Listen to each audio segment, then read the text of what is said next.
up next on ECN, a regularly scheduled meeting of your Edinburg City Council.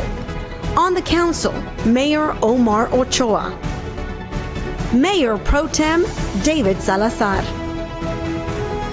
Council Member Dan Diaz, Council Member Jason De Leon, and Council Member Jerry Lozano.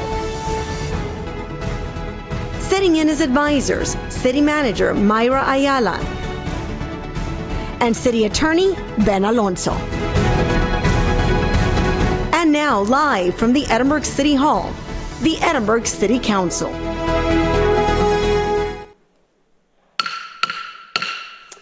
Time now is 6 p.m. on June 2nd, 2026, and we call this regularly scheduled meeting of the City Council to order. I can see visually that we've got all members of the council present, so we do have quorum. If we could start with a prayer, I believe we have Pastor Colin Rotemel from BT Church. Yes.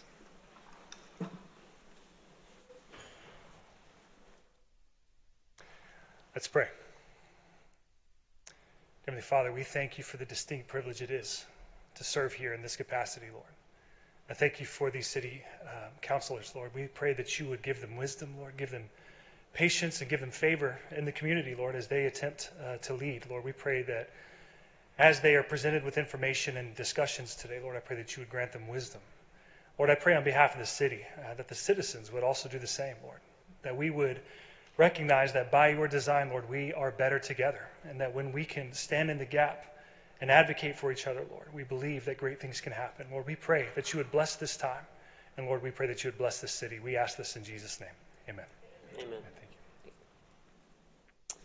you. Councilmember Diaz, if you could lead us in the Pledge of Allegiance. Yes, if I could ask everyone to remove headgear unless you're on duty. Place your right hand over your heart. Let's face the flag and let's say it together. I pledge allegiance to the flag of the United States of America and to the republic for which it stands, one nation, under God, indivisible, with liberty and justice for all. Thank you. All right. Thank you. Next item is certification of public notice. Madam Secretary. Yes, sir, Mayor. The meeting was posted in accordance to the Texas Open Meetings Act on May 27, 2026 at 7:15 p.m., sir. All right. Next item is disclosure of conflict of interest. Mr. City Attorney. Mr. Mayor, under state law, a local government official is required to disclose a substantial interest for themselves or certain family members and abstain from voting on matters related to such conflict. Are there any conflicts to disclose related to the pending matters on today's agenda? No, sir. No. All right, next item is the city highlights, and if you can see from the agenda here, there are several events coming over the next 2 weeks. We've had an exciting summer already with all kinds of different events, and so what we can see here is we've got a couple this week, highlighted by our fire department, who's putting out a School is Out bash. That'll be this Thursday at 6 p.m. at Promenade Park. And not to be outdone, our police department will be having Movies with a Cop the following evening, Friday, June 5th. And this is all leading up to next weekend, where the city will be observing Juneteenth. We have a festival and a ceremony next Friday, and then there will be a celebration on Saturday evening as well at the ACE Center. So always lots of things going on here in the city of Edinburg. Check out the agenda for that information. Also follow us on social media because we do pump out that information as well. Next item is the mayor's report. And what I do want to do right now, actually, though, is recognize. We previously presented a proclamation to the 1980 state champion American Legion Post 408 baseball team. We had this really nice ceremony over at the American Legion Post where we had lots of the surviving members of that baseball team come out. It's actually a really cool story, everything that they went through to be able to win the state title that year. If you're okay, we would love to take a picture with you here holding the proclamation, and if the city secretary can read the proclamation while we're taking the photo. Yes, sir, Mayor. Edinburg American Legion Post 408 baseball team, 1980 state champions. Whereas in the summer of 1980, the Edinburg American Legion Post 408 baseball team achieved a historic milestone by becoming the first and only team from South Texas to secure an American Legion baseball state championship. And whereas the city of Edinburg initially hosted the state tournament at the University of Texas Pan American Jody Ramsey Stadium, the arrival of Hurricane Allen on August 10, 1980, forced a sudden relocation to Texas City, testing the team's resolve under unforeseen and challenging circumstances. And whereas competing in the rigorous double elimination format, the Edinburg team demonstrated exceptional skill and grit by defeating powerhouse programs from Arlington and Pasadena. And whereas after a temporary setback against Amarillo, the Edinburg team displayed remarkable perseverance by avenging their loss in the championship final with a decisive and extraordinary 23-4 victory. And whereas entering the tournament was as heavy underdogs, this championship stands as a long-lasting testament to the team's unwavering dedication, collective spirit, and leadership of American Legion Post 408. And whereas following their state triumph, the team proudly represented Texas at the Southwest Regional National Tournament in Yountville, California, bringing unprecedented recognition to the Rio Grande Valley. And whereas the historic success of the Edinburg American Legion Post 408 team was made possible by an outstanding group of individuals, including players Javier Cantu, Fernando de la Garza, Ruben Ayala, Neri Peña, René Nario Cantu, Nick Cantu, Eddie Trejo, Rick Villarreal, Pablo Elizondo, Armando Alvarado, Gus Alvarado, Robert Vela, Jaime Ayala, Dr. Fred Guerra, Paulino Morin, and Raul Carrera. Managers Judge Ruben Ayala, Nick Cantu Sr., and Roy Rogers, and coaches Joe Vasquez and Gilbert Garza. And whereas the City of Edinburg and its residents honor and commend the players, coaches, and American Legion leaders whose commitment and excellence made this historic accomplishment possible. Now therefore, the Mayor and Council of the City of Edinburg, by the power vested in them by law, do hereby recognize Edinburg American Legion Post 408 baseball team, 1980 state champions in the City of Edinburg, and recognize their outstanding achievement and extend appreciation for their pride, honor, and legacy they have brought to the community.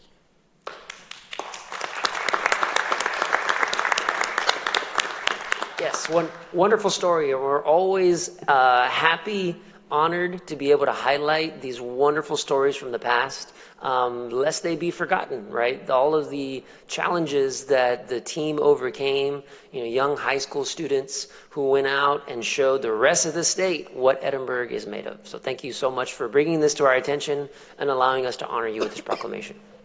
Thank you. All right, next item that we've got are public comments. Madam Secretary? Yes, sir, Mayor. Good evening, everyone. The Edinburg City Council allows for a specific portion of the City Council meeting to be dedicated to public comments. Public comments are limited to 3 minutes. I will be taking time. Please note the public comment period is not interactive. The Council may not respond to public comments. At this time, Mayor and Council, there are 5 public comments. The first public comment is Ms. Firma Clarity regarding taxpayers' money. Calm down.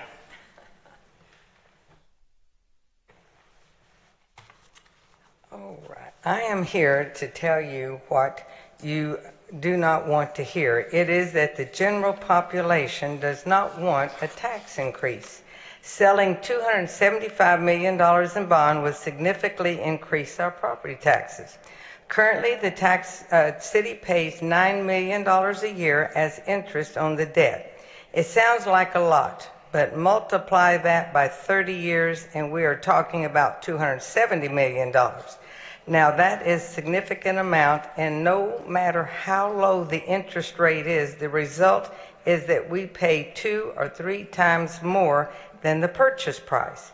Elected officials sell bonds because, 1, it is not their money, and nothing's going to happen if it fails, and finally, they want immediate action right now. A perfect example is Santana, $15 million down the drain.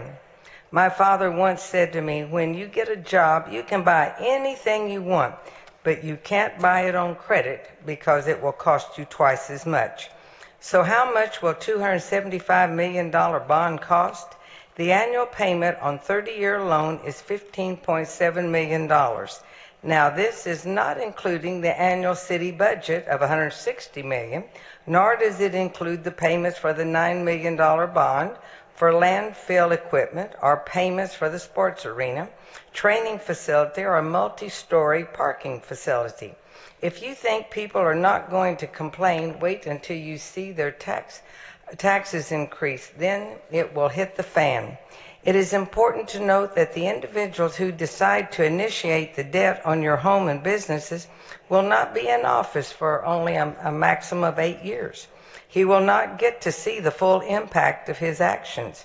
He will not get to see the number of families that will be impacted because he could not make the payment. It is also important to understand that the state understands the impact of increasing taxes. It is increasing the exemptions for homestead property. This means fewer property will have to be carried a heavier load. It is important that the public understand what taxing bodies are doing because it will impact your ability to keep your home. We need to establish financial limits. Every community does not need an airport, a groundwater filter plant, high-rise parking facility. We need more joint projects like a regional landfill facility, a recycling center, and I mean a facility that really recycles material. Burying stuff does not work and makes a mess that lasts for 100 years. We need to recognize that the population the city represents cannot afford to pay more. More people are submitting property values, and I ask, now I have my 3 minutes. I have signed up for variance number 11, variance A, B, C, D, E, and the consent agenda 12B and 12D. And my question is, on 11A, the staff recommends denial. Explain, not connecting to the sanitary sewer. 11B, staff recommended denial. Minor street and minimum right-of-way is 50 foot. Please explain what they're wanting. 11C, staff recommended denial. UDC states every lot shall have frontage along right-of-way lines of a street. Please explain why they want a 40-foot. Common access and utilities are not, they do not want a right-of-way. 11D, staff recommend denial. Developer does not want to connect to the sanitary sewer. UDC section states all developments shall have provisions for a sanitary sewer. Again, please explain. 11E, UDC states every lot shall have frontage along the right-of-way lines to a street. Again, please explain why someone doesn't want this. 12B, please explain how this is going to cost the taxpayers.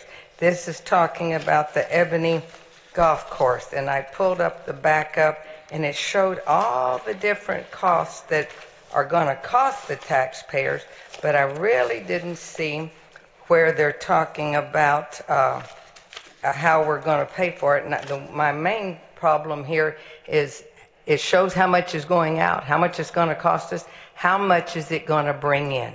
This is talking about Ebony. I've lived in Edinburg for many, many, many years. Very few people use it, and very few of anything ever comes to the taxpayers. It's always going out of our pockets. So could you please explain? And you do have the backup. I don't see it right now because I have so many papers, but I did pull it up, and we're talking $100,000 here and another $100,000 there, but we just don't have anything that shows what's going to be coming in. So please answer this. I know that you can because I signed up for it. Thank you.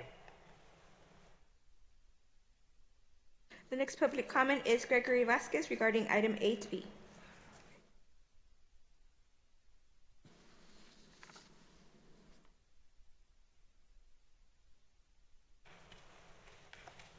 Hello, Council. I was actually going to speak on the item instead of the public comments. Yes. Thank you. The next public comment is John Neely regarding tennis courts.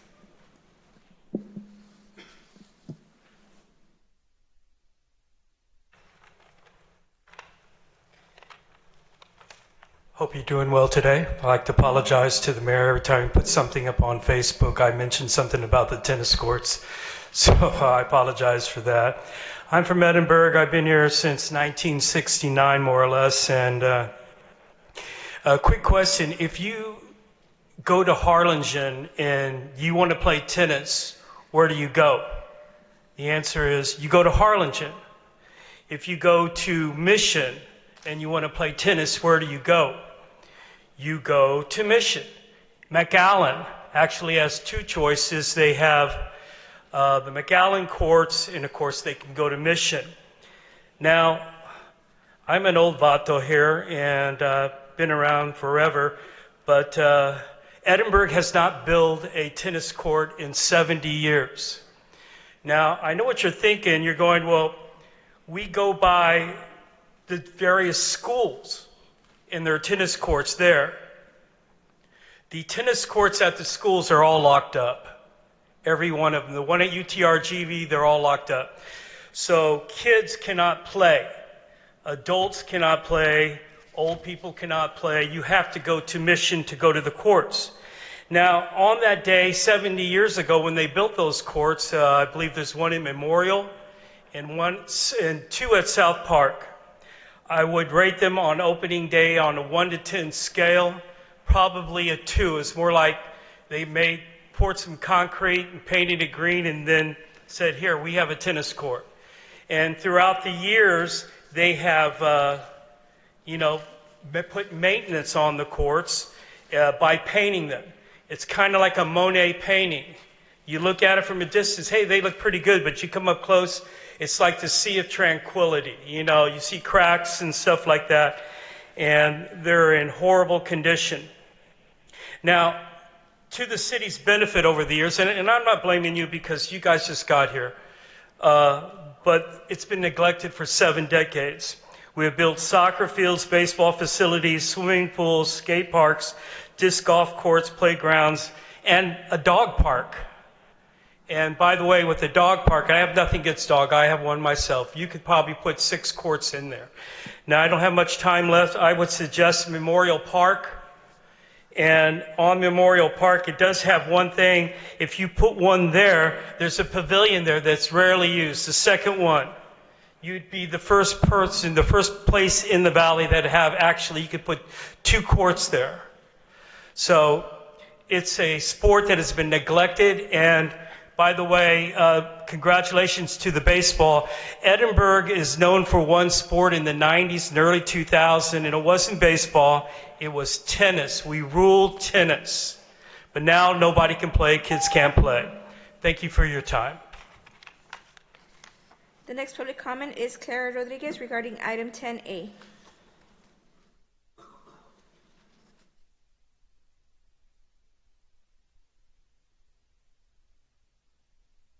Good afternoon. My name is Clara Rodriguez. I'm a parishioner of Sacred Heart.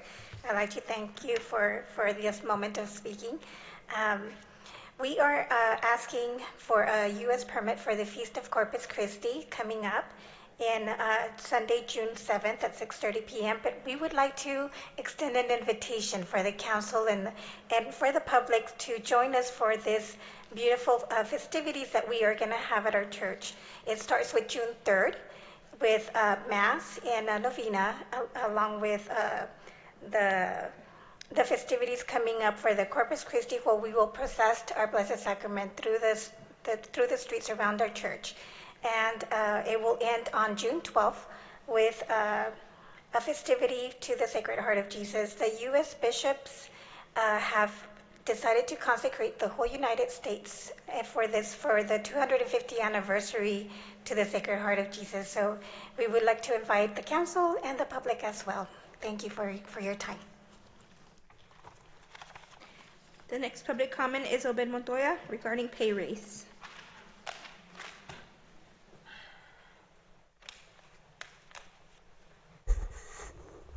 I heard a rumor tonight that we're going out to the 5th All-American City. Are we? Yes, we are. The 5th All-American City tonight. Now, I don't want to waste your time. I have one complaint, Omar. Some of you guys are taking money from Victor Daniek. I know the guy.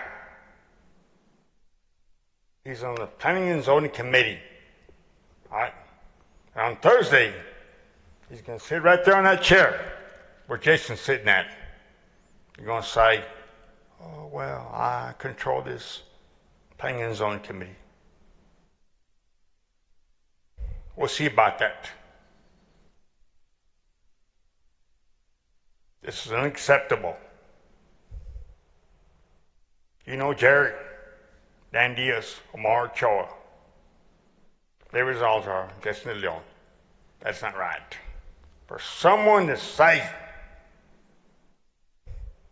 David Daniak, someone needs to tell him on the board to say, gotta resign. All right? See about that, okay? Care a lot about you, Omar. All right? Have a good night. There are no further comments, Mayor. With no further comments, we'll move on to the next item, 7A. If the secretary could read the caption. Yes, sir, Mayor. Presentation of the 2025 Edinburg Police Department Annual Report. I believe our chief of police will be giving the presentation.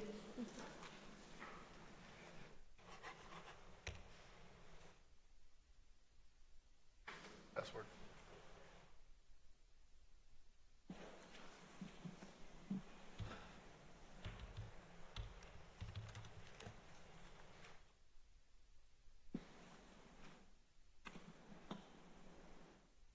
Thank you, sir. I'm Ayala with the Police Department. Today, Mayor, Council, I just want to give a real high overview of a document that you have in front of you, which is our very comprehensive annual report. It goes into very great detail on what the department has done with the funds allocated to policing this community. I want to also thank you for your support in providing technology and training and the equipment that we have.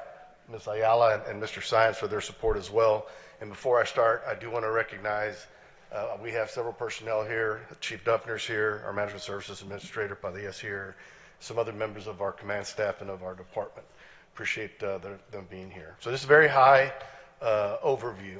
So we go back and we look the last 5 years, and you look at all crimes, and you see a 22% reduction. Year to year, from 24 to 25, we have a 12% reduction. And one of the things we really pay particular attention to is violent crime. Over the last 5 years, you can see the graph, we've reduced violent crime by 37%, with the year to year being at 23%. And yes, to your comment at the state of the city, we still enjoy 0 homicides last year and this year to date as well. So we're really happy about that. Our crimes against property, which is something I would call a nuisance crime when you have your car broken into, again, over the last 5 years, 34% decrease and a 14% decrease from 24 to 25. Our crimes against persons, 30% decrease over the last 5 years and a 15% decrease from year to year as well. Now, DWI has been a big topic in our community for a few years now. You can see in 2024 we had a very high number of DWI arrests and a 31% decrease going into 2025. One would ask what's happening. Why aren't we making the same number of arrests? And I truly believe our community has responded to our pleas to make a plan and are making better decisions when they go out and celebrate. Our DWI unit is still out there in force. Our officers are still out there in force.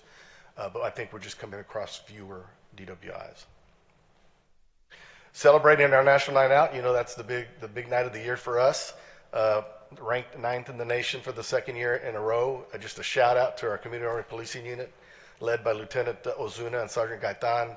Those guys are upbeat all the time. They are on it, planning, getting to do summer events with our Teen Academy coming up, 2 weeks of it, and just all the other events that they have. There's so many that they do, and with the support of the city, we continue to be very, very visible in the community.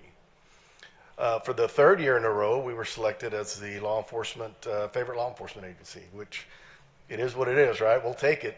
If the community is responding to a survey and choosing us for 3 years, then I think our people are doing something right when they engage members of the community and provide services that they do to get that type of recognition.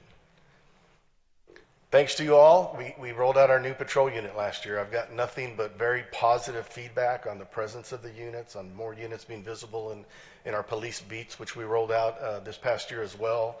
They're highly visible, they're higher profile, the officers have more room in the vehicle. Just from the officer's perspective and the community's perspective, this has been a great, great investment that we're going to continue with your all support. We did have several recognitions last year. Lieutenant Gabriel Villarena was 40 under 40 at the International Association of Chiefs of Police, which is an international recognition. We're really proud of him. Lieutenant Sandra Tapia was our first female lieutenant ever promoted in the city. We went to Austin, and two of our officers, Jose Ramos and Robert Garcia, were recognized with State Achievement Awards for Valor, and Elias Martinez, our communications manager, for an Achievement Award, all done at the state capitol. And we will be going back this month for another one of our employees being recognized by one of these with these awards. Felicia Balagan was Mentor in Uniform Award, and our crime victim liaison, Mariana Lopez, had an Excellence in Advocacy Award. So we really believe in highlighting the excellent performance by our employees, and this is just some examples of what we accomplished last year. We did switch honor guard uniforms. I've gotten very strong positive feedback on the presence of the honor guard uniform. The honor guard members themselves voted and created what they wanted to look like, but the honor guard represents us day in and day out, from celebratory events to sad events. You know, when we lose an officer, we have a retirement where they pass, you know, years later. And we had a couple last year that we had to represent. But thank you for those uniforms, because they've gotten a lot of feedback, positive feedback. We did get licensed to have our own police academy. As you all know, Class 1 consisted of 8 officers. They are in the FTO program. Class 2 consisted of 4 officers, and they will graduate in June. And we have Class 3 that has already started this year that has 14 in the academy with a couple of others, total of 16 that we're able to bring on board. The academy was licensed to be its own academy as well, and so we're excited about that, leading to the academies I just talked about. This is the big one for me. This is a piece of technology that is cutting through law enforcement, our drone first responder program. We started flying autonomously last May. We now have pilots in the field, but about 7 of our dispatchers are now also pilots. And you've seen some of the videos. I didn't bring a video tonight. I wanted to make this short. But you ask what the benefits have been. And this past year, since May to December, just in the year to date of 25, DFR has located 149 persons. They've cleared 52 calls for service without patrol response. So they've been able to do it on their own.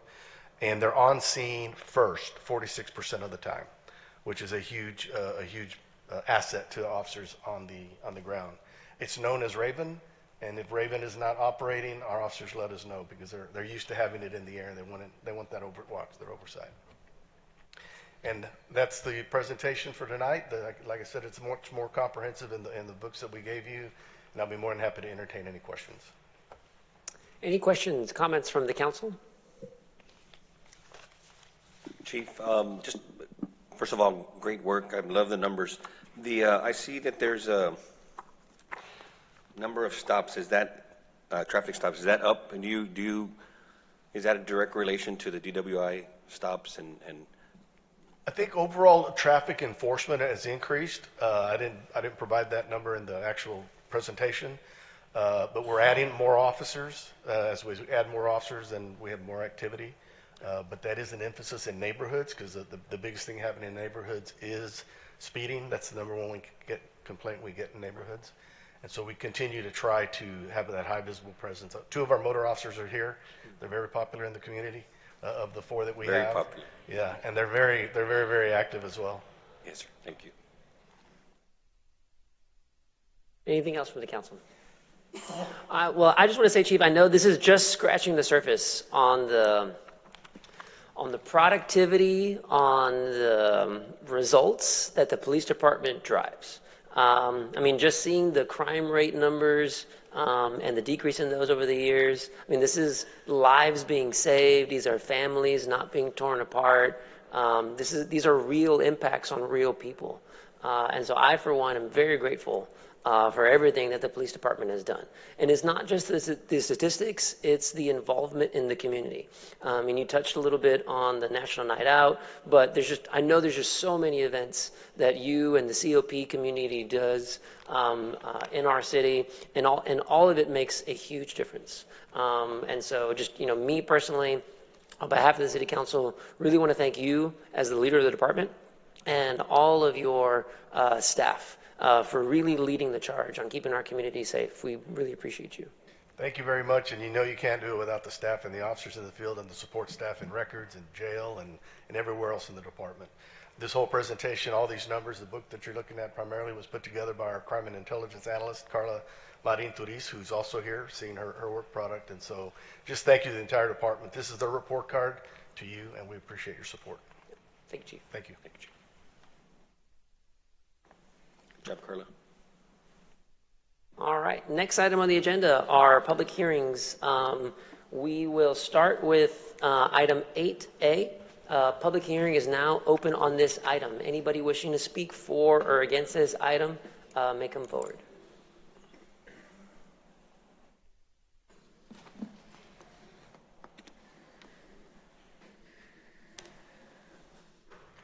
Good afternoon, Mayor and Council.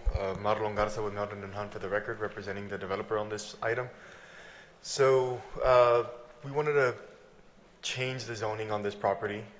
Initially, if y'all know a little bit of the history on this one, the entirety of that site being the walk-ons, the True Hotel, the Home 2 Suites, and the commercial plaza along the front were originally developed by Mr. Vic Hassan, one of the developers in the area.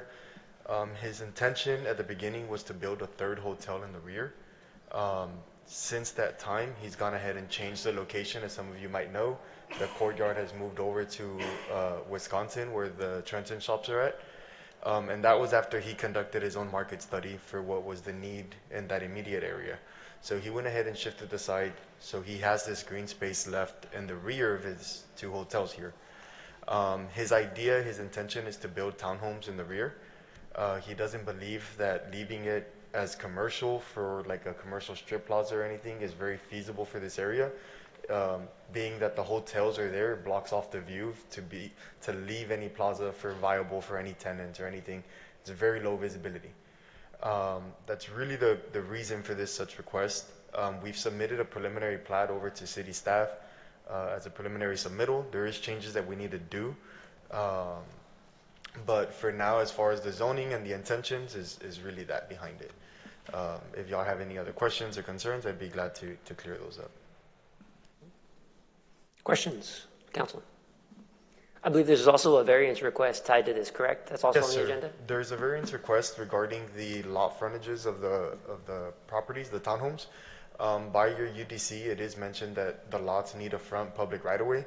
The problem with that, though, is that the way that this property was platted in the past is that the narrow strip that you see, the roadway between the walk-ons, between the plaza and I guess in the middle, the two hotels, is a private access drive.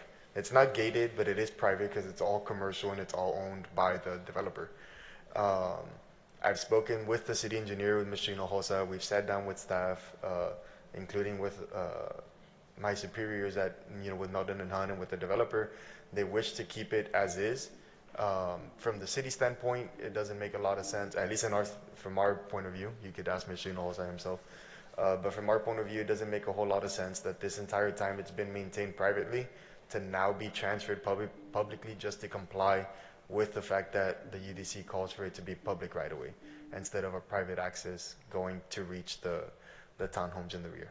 So that's the nature of that variance at this moment. Okay. Any other variance requests that you're aware of that will be needed if the City Council were to approve this? Not at the moment. One of the changes that I mentioned from the preliminary plat are like the lot widths to try to be able to comply with the 40-foot wide to be detached townhomes. Setbacks, we don't foresee any issue with setbacks. The only other thing that we're working out is just the access, the actual width of the roadway that's going to go along the townhomes.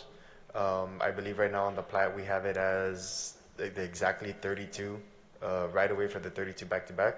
That's something that we're still playing with the measurements on. Okay. All right. Thank you. Thank you. All right. This public hearing is still open. Anybody wishing to speak for or against this item can come forward.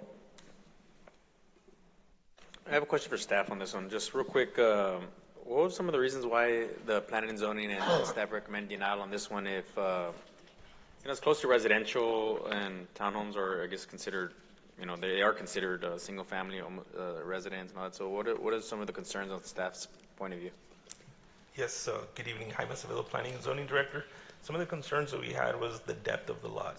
Um, as Marlon said, they're still working on the design because as it stands today, it would require a lot of work. It requires a lot of variances. He mentioned the street width. That's a variance that it's going to be needed. The lot frontage. There's also the square footage of each particular lot that wasn't mentioned. But this particular lot is plagued with easements. There's a big old gas easement in the back. There's an easement in the front. So it's kind of hard to do something or support something that's going to require all these variances if it is approved. You say there's a line there, There's a gas line easement. So with that gas line being there, how would that work with even a hotel that was going to be there, and how would that work? It could be used for parking area. They could use it as a parking area, but to put, I mean, all the houses would have to be shifted to the front, so there's likely going to be front setback variances to be granted to make it work. So also the preliminary plan that was submitted, or plat that was submitted, is it's not very favorable for the fire department either. There's some issues there. So what I did see was that the Planning and Zoning Commission recommended denial, and the staff is also recommending denial. You mentioned already the lot depth being one issue, but I believe access is another issue. Can you just kind of make sure that you go through what your concerns are? Or staff's concerns? The plot that was submitted shows no access easement for the fire department. So life safety issue, that's a big concern for us. So that's why that was another reason why it was denied at the P&Z. Okay. Life safety issue, and then the depth, right, of these. All the constraints that going to require a lot of variances, and we're still not sure, right, what all that's going to entail. That's correct. Okay. Other questions for staff from council? So you did have a chance to speak. Let me just poll council. Are you okay? Yes. For to come back up? Okay, please go ahead. So I guess just to clear up, I guess on the question that I know Jason was mentioning with the gas line and so forth. So the gas line was originally rerouted whenever the hotels were built. Previously, the gas line went at an angle across the property. Since whenever the tract was originally developed, there's a 30-foot gas easement where the line was relocated along the backyards of the existing homes to the north. So as far as like setback, I know that had been something that was mentioned by fire department since they are townhomes, but we're keeping them detached, was the rear setback in the proximity. So there's a 30-foot gas easement there existing that we're not planning to relocate again. And then there's the additional 10-foot utility easement that would need to be granted through the subdivision process. So you have a 40-foot rear setback that's getting proposed automatically just by easements for the townhomes. As far as like the lot square footages and the lot widths, we're still playing with the numbers to be able to comply with what's required without having to ask for variances on that aspect. So we are still managing that. The point for the fire safety and traffic and for even solid waste, on both ends, on the east and on the west end of the property, from the hotels and then going towards the proposed townhomes, there's already stub outs left out from where there's existing solid waste containers for the hotels. So we're able to provide 20-foot access, whether that's emergency access only or whether we keep it open. There is that possibility on both the east and the west for them to be able to loop around the site. So the intention is to have a main gate centered through where the main drive is, but then if fire or solid waste need to go around the property, they're able to use either the east or the west to be able to get out. So I see the main line. So in order for it to get into that, for a townhome, I guess, design, they're gonna have to go through walk-ons, that little street there. They're gonna have to go through there. The correct? main centered road, yes, sir. Okay, and then there's no other exit out. It's just that main gate. Will it be a gated community? The intention for now is for it to be gated, just to be able to provide some privacy from the hotels to the townhomes. That's still something that can be, negotiated with staff or with the developer, depending how the site ends up working out and that we are able to comply with everything else. But for now, the intention is to keep it gated and separate. So on traffic flow, do you perceive traffic flow being an issue and all that going towards the townhome? Not necessarily, just from the fact that we are able to provide the 20 feet on both sides. So if a fire truck needs to turn left in the subdivision to access one of the residential homes on the left side of the development, they're able to just turn out through that emergency entrance exit. Same thing to the right. It'd be all the way to the far end of the property.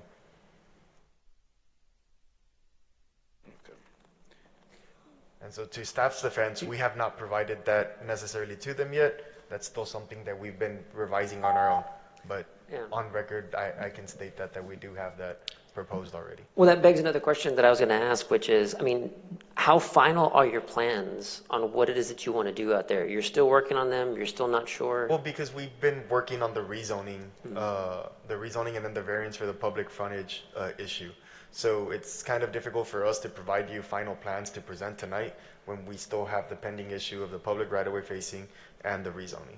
Yeah, I mean, I get it, but I think it's also difficult for us to allow for the rezoning if we're not even really sure what's going to go there in the first place. And if what we're hearing from staff is this is probably going to require several variances, I personally want to know what those are before I even allow the rezoning in the first place. And so just for me, full transparency, I'm not sure this is ready yet to be presented, to be considered by City Council, right? Especially given the uniqueness of this, because this is very different, right? This is not, a piece of raw land, out somewhere with a lot of access, pretty straightforward, easy to develop. I think given the constraints, given the life safety potential issues here, this one is very difficult, for me at least, to be able to move forward at this point without more detail. Okay. Staff, Jaime, so I see this, there's a subdivision right behind this lot, so it kind of already has single family in that area right there going towards Telfair Avenue? But that's over there on Klausner, right? So the main entrance would be right there on Trenton going towards walk-ons and all that.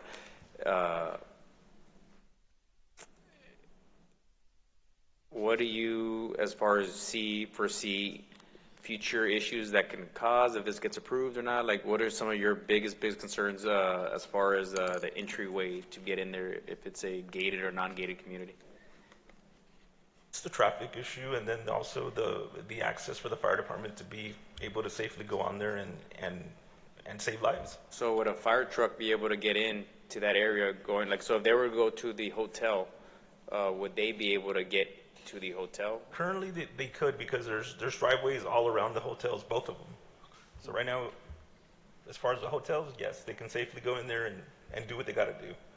But on the preliminary plats that we saw for the residential subdivision, it was very tight. So on the concern of the UDC code, I understand commercial side. I can see their point too of them relocating the hotel over there on Trenton towards the academy. I can see that point. But what do you foresee, like what else could be in that area as far as commercial wise, and if single family homes are already right behind it, what other things could you foresee it being? Because you still got to go further in, right, passing the two hotels that are there. It is hidden. I mean, another hotel would have been good in that area. I don't know. But if there was another hotel, would there be any issues with the fire department coming in there with another hotel? It's all going to depend on how they do their site plan. So right now, this is just a rezoning. This does not mean they don't have to meet any qualifications right now or anything like that. It's just strictly rezoning. And then from there, they would have to come back to you again, and then they would have to meet all the qualifications, variances, all the things that would be hashed out at that particular point. So right now, it's just the particular zoning request, correct? That is correct. So they still got to meet any qualifications, any type of qualifications from staff and from the city, and on following the code as far as that's concerned. That's true. Yes, that's correct. Right. Yeah, and Jaime, so a few questions for me. First of all, I love it when somebody wants to invest in the city and they didn't cancel the project. They actually moved it to another area where we could use that project. But I'm looking at this at a different way. You see those homes right there? Nobody in the city of Edinburg wants a business in their backyard. So here we have a developer that's willing to put more homes to the backyard of other backyards, right? I know there's issues. I know there's possibility of variances. But is there a way that we can give them time, not kill the project, maybe come back, like the mayor said, where I know there's stuff to work out, but I do see access points to be able through the hotel, but it's also going to be a private subdivision, right? So that kind of changes things. And the other question I have is, Are any of these variances going to be taken care of when we change our UDC? Is there going to be less variances on some of the sizes and the widths? I haven't seen their latest. He mentioned that there's a latest proposal. I haven't seen that one, so I can't really comment as to if that one's going to need any variances. The one that we have seen will require variances. Yeah. But I haven't seen the latest. I think that all the residents there would love to have other homes behind them and not more commercial.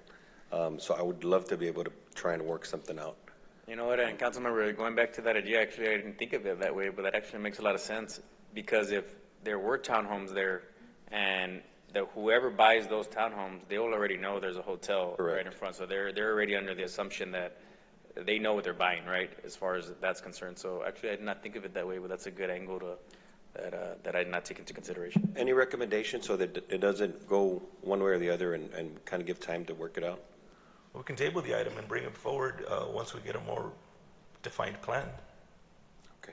But as far as that, is it a common, like, from seeing a bunch of developments and all that, I don't think it's as common they're not going to spend more money to come up with a design without first getting the qualifications of a zoning, correct?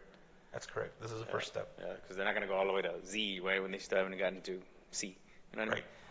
So in that sense, I can understand you know what I mean? Like, for a what if to spend that kind of money, you know, I don't think any developer or any development would do something like that either. So, but I do like that angle, though. Actually, I did not think of it that way, but it does make a lot of sense.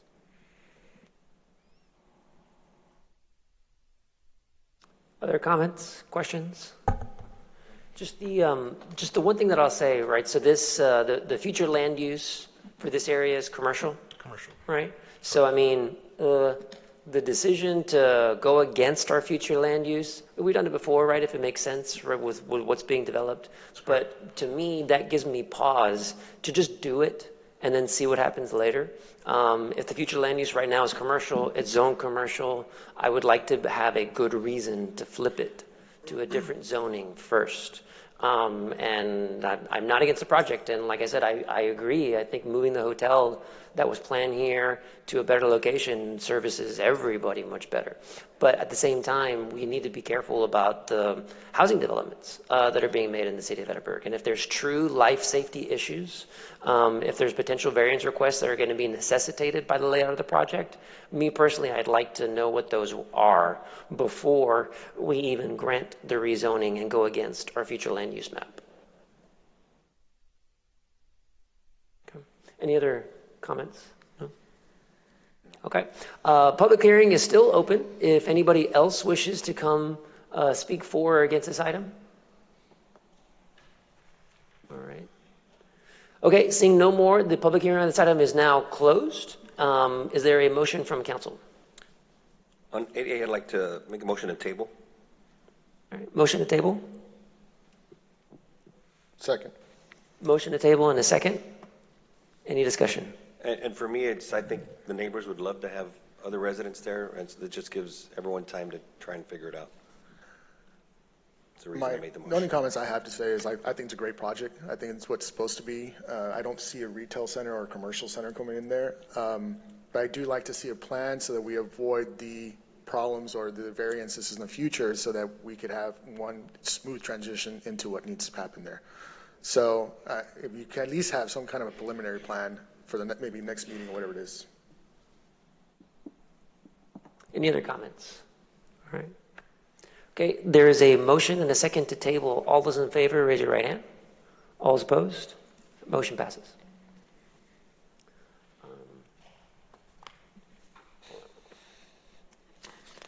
Council, if you don't mind, I'm going to take an item out of order because we do have guests here, I believe, waiting on the result of one particular item.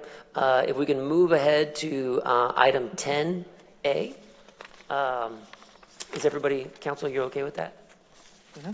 Pretty good. Okay. We'll move forward to item 10A if the Secretary could read the caption. Yes, Mayor. Consider ordinance providing for a temporary special use permit for Feast of Corpus Christi procession to be held Sunday, June 7, 2026, located at 216 North 16th Street at Sacred Heart Catholic Church, as requested by Sacred Heart Catholic Church. So moved. Second. Motion and a second. Any discussion? All right. All those in favor of the motion, raise your right hand. All those opposed? All right. Motion passes. Thank you. And while we're on it, we'll just do 10B. Secretary, if you could read the caption. Yes, sir, Mayor. Consider ordinance providing for a temporary special use permit for the World Elder Abuse Awareness Parade to be held on Wednesday, June 10, 2026. The parade will begin and end at Bird Ogden Arena, as described, located at 4900 South I-69C, as requested by Daniel Gonzalez, Victims Unit Director, Hidalgo County Criminal District's Attorney's Office. So move. Second. All right, motion and a second. Any discussion? All right. All those in favor of the motion to approve, raise your right hand. All those opposed, same sign. Okay, motion's approved. Thank you. All right, back to our regularly scheduled program. We will return to section 8. Next item is B. Secretary, you can read the caption. Yes, sir, Mayor. Hold public hearing, consider the ordinances providing for the comprehensive plan amendment from general commercial uses to outer urban uses and the rezoning request from commercial general district to residential urban and townhome district, as described, located at 3008 North Business Highway 281, as requested by Saints. All right. Public hearing is now open on this item, 8B. Anybody wishing to speak on this item for or against can come up to the podium.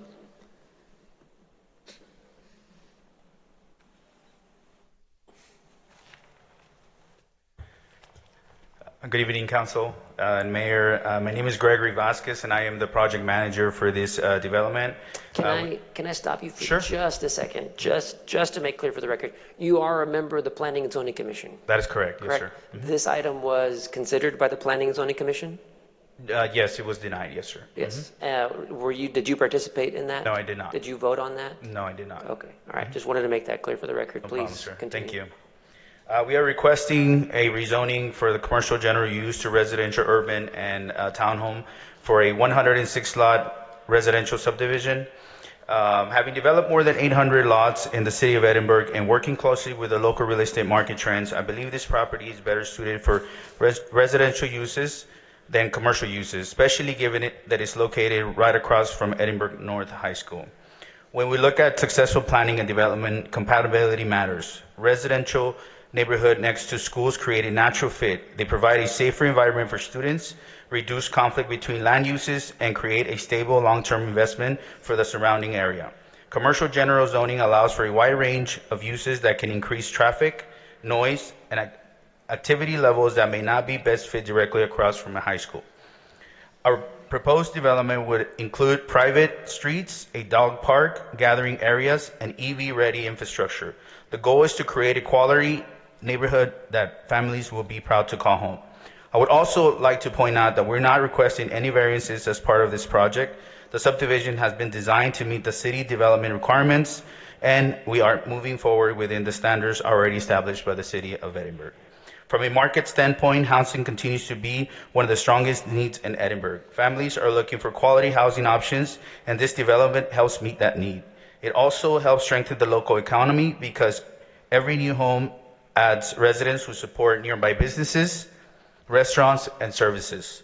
Commercial growth is important, but commercial growth follows population growth. Businesses invest where there are customers. More rooftops create more demand, which in turn supports future commercial development throughout the city. There is plenty of undeveloped commercial and industrial land surrounding this area. This zoning doesn't take away future commercial opportunities. It simply places housing where it makes the most sense. This rezoning is not about limiting growth, it's about putting the right use in the right location. We believe a residential community across the Edinburg North High School is a better fit for better long-term for this property, for the surrounding neighborhoods, and for the continued growth of Edinburg. We respectfully ask for your support and approval of this rezoning request. Thank you for your time and your consideration. I also brought some of the renderings that we're planning to do for that subdivision. We did update the actual plat, and I have here Luis Mendez. He is our civil engineer. And from the original plat that we had, visually and basically the way we proposed it didn't really make sense for some of the lot sizes that we're looking at as far as townhomes. So we decided to move it, and we actually updated the plat. That's why if you can see, I don't know if you can put the other, the original plat that we had.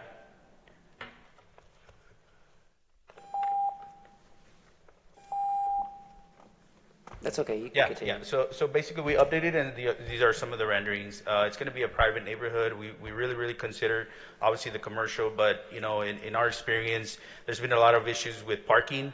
A lot of times, when you put a commercial plaza or space or parking spaces in front of the school, that's a big mess that happens, right? When there's schools, there's events for school, there's parking issues, and people start complaining about those type of issues. But also have here Luis Mendez. So if you guys have any questions or anything like that, we're here to answer them.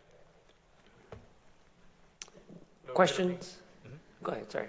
Oh, good evening. Just wanted to add something onto it. I know you spoke and said about investment. This particular investor for this development, we actually considered recommendation for him to add additional tract of land north of this property. So he said yes to better fit a better townhome lots, because we recommended him that they were gonna be not too long. They were gonna be around 72 feet or something, and now they're 80 feet. Some of them they're a bit longer. So he's willing to invest on this property because his vision is doing more residential in this area. So doing that and making him to invest more rather than just a 9.34 acres.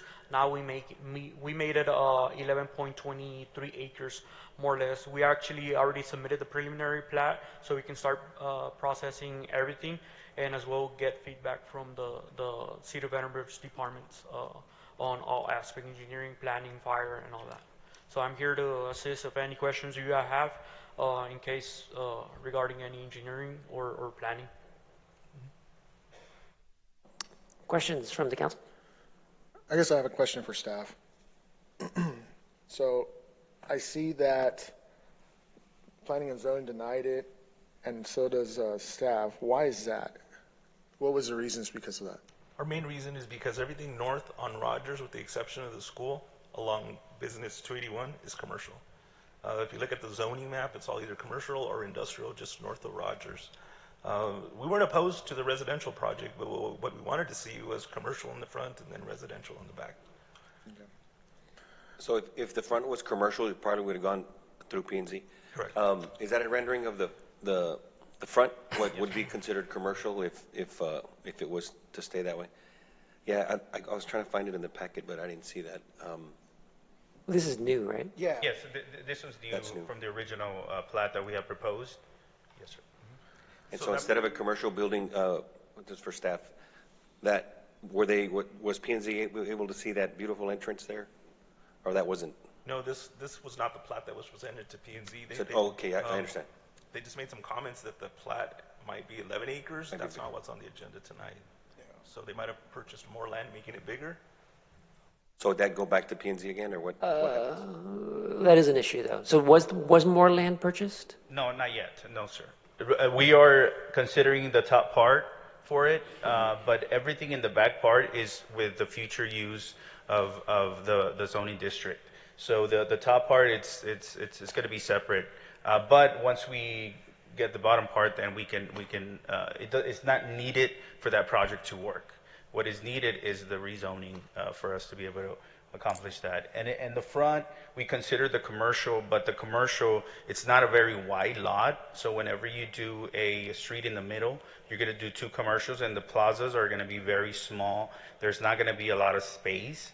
And so when we put the commercial in the front, you'll be able to see the back, but there's no size. The size of the lot won't allow for a big commercial plaza. And it would be a private gated? It will be, everything's going to be gated regardless, yes, sir. For the same purpose of the school being across the street. I've had some developments where we don't private the subdivision and people park in the neighborhoods, and they're obstructing the driveways and stuff like that. So we're considering all that, so we can be able to making sure that we provided the perfect product for that location. Commercial, it's good. I mean, but there's still.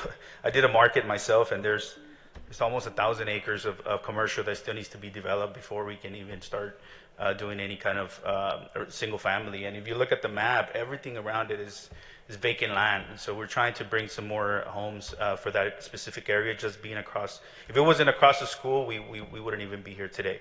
But I think that's the main point for us, to be able to provide something for the students to be able to be comfortable, and the traffic, there is no extra traffic when you have a commercial plaza right in the front. Okay. So then the issue on, because I'm looking at the future land use, and this is in line, right, with what the staff has recommended and what the P&Z ultimately ended up recommending, is that the front portion of it be zoned for commercial, and then the back portion of it looks like 25%, 75%, if I'm just eyeballing it. That's correct. But you're saying that that's not feasible because of the peculiarities of this particular lot? That's correct. Yes, sir. Yeah, it's a 330 wide dimension. So when you put a street in the middle and put plazas, and the plaza is not going to be front heavy. It's going to be just a long plaza that's going to go back towards the end of, or the entrance of the subdivision, which will go east and west, versus having a nice big plaza from north to south, which I would personally probably recommend. And it really makes more sense for the commercial, but not in front of a school, as the traffic is very heavy and throughout the day.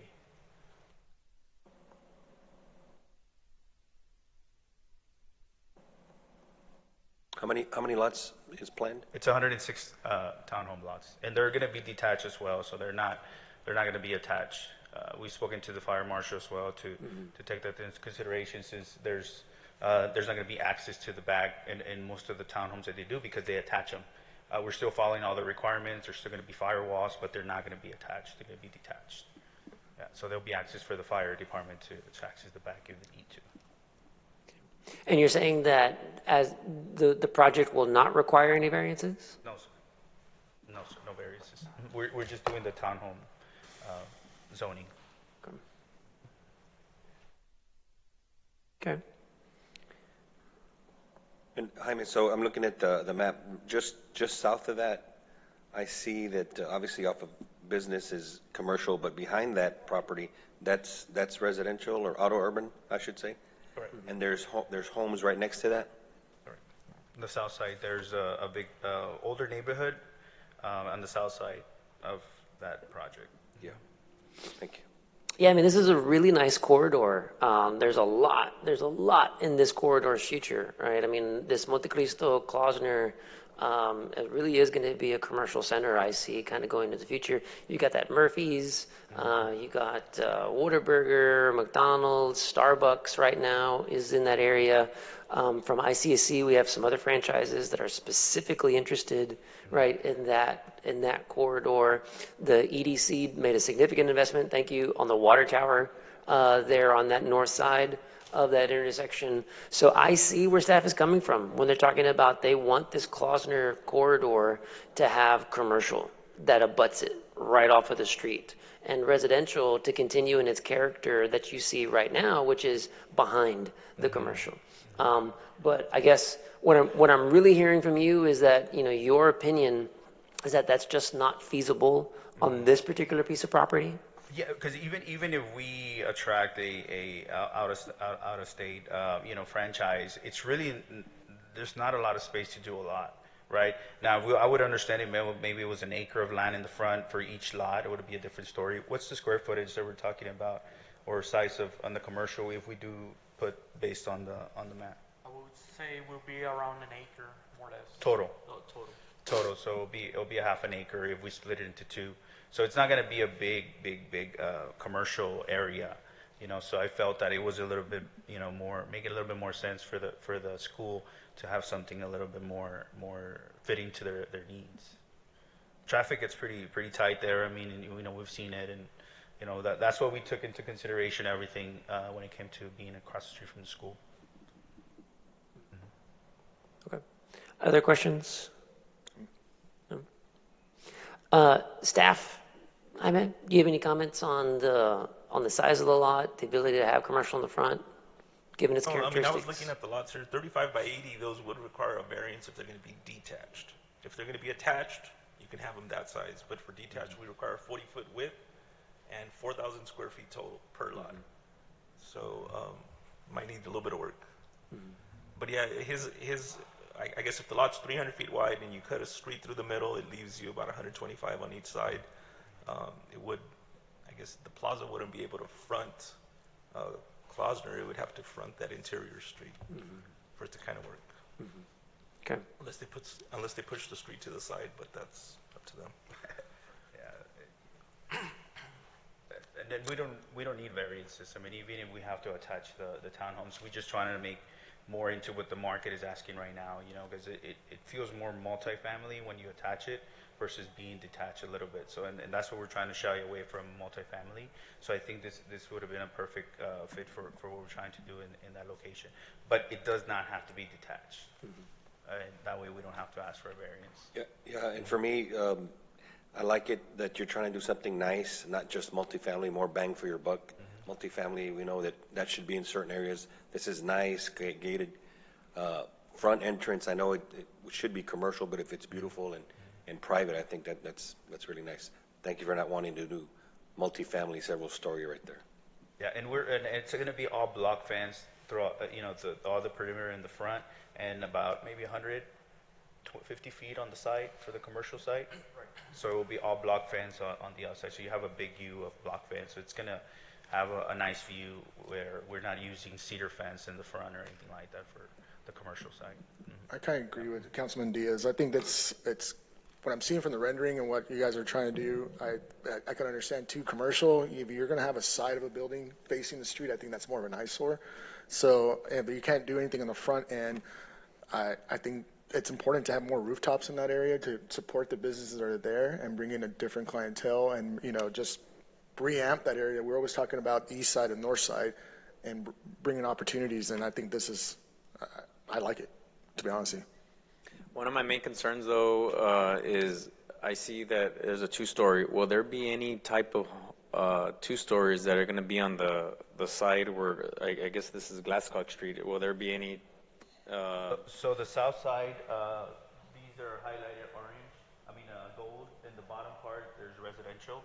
So we're doing a restriction where you cannot build two-story homes in those.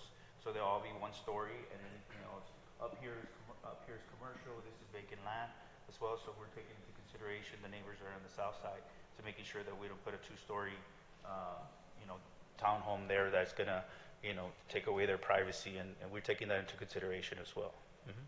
Have we received any feedback from any of the residents on that Glasscock Street? Not on today's meeting. Thank you.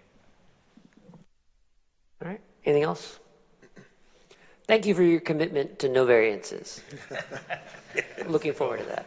But I will say that I do like the detached idea, though, more than the attached. So I think that's a great idea. So there's plenty of time for us to, the detached, to be able to do it. It's just the rezoning right now that we're requesting, so we can start working hard to make it best. Thank you for not bringing more multifamily. So appreciate it. Thank you. Thank you. All right. Any other questions, Council? No? All right. Public hearing is still open. Anybody wishing to speak for or against this item may come forward. All right. Seeing none, public hearing is now closed. Is there a motion on this item? Motion to approve. Motion to approve. Did I hear a second? Motion to approve in a second. Any discussion? Okay. All those in favor of the item, raise your right hand. All those opposed? All right. Motion passes. Next item, C. Secretary can read the caption. Yes, sir, Mayor. Hold public hearing, consider the ordinance providing for the rezoning request from residential primary district to commercial general district as described, located at 1005 East Alberta Road, as requested by Mario Serna.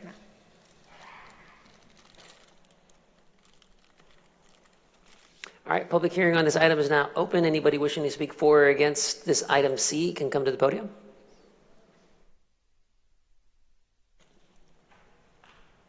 All right, seeing none, this item is now closed. Is there a motion from council? I'm sorry? Motion. Oh, go ahead, sir. Sorry. All right. I'm going to reopen the public hearing. In the future, when I call for a public hearing, you've got to come forward, okay? I was waiting for someone else to talk. So. Nope, you just got to come. You just got to come up, Okay. all right? Or otherwise, you're going to lose your turn. Luckily, Councilmember Diaz here is very nice and was okay with withdrawing his motion so that you can come up and speak. Okay. All right, please, go ahead, introduce yourself. Hi. No, thank you for your time and apologize for that. No, just trying to the rezoning, as we mentioned, the future land use is to become commercial. So we're trying to, hoping that, change it from residential to commercial. And so thank you for your time. So you're the developer? Yeah. Okay, what are you going to do out there?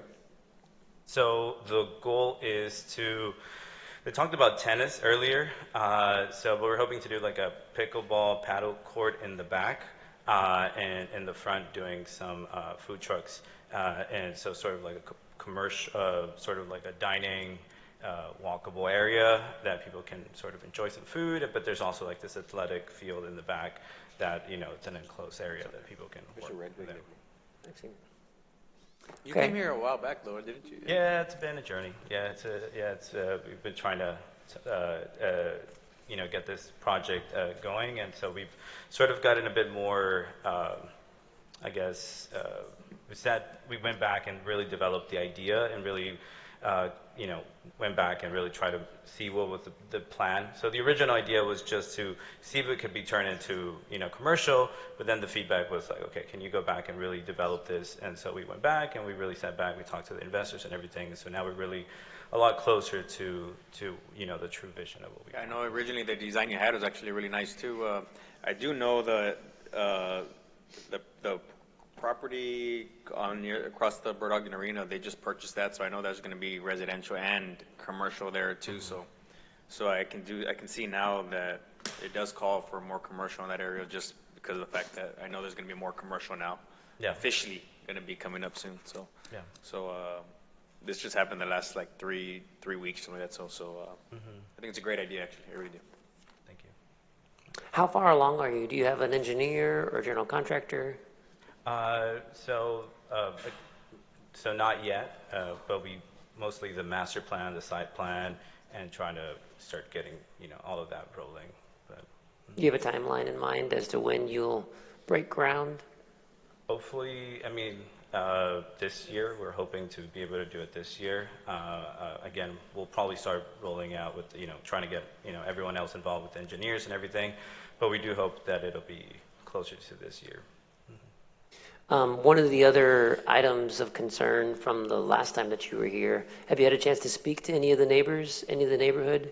So the last time we spoke, the main concern was sort of, I guess the person who had developed the actual land, and the last conversation we had, he mentioned, he saw that it was going to become commercial, so that was his last comment to me. He was like, if it's going to become commercial, that's something I can't stop in the long run kind of thing.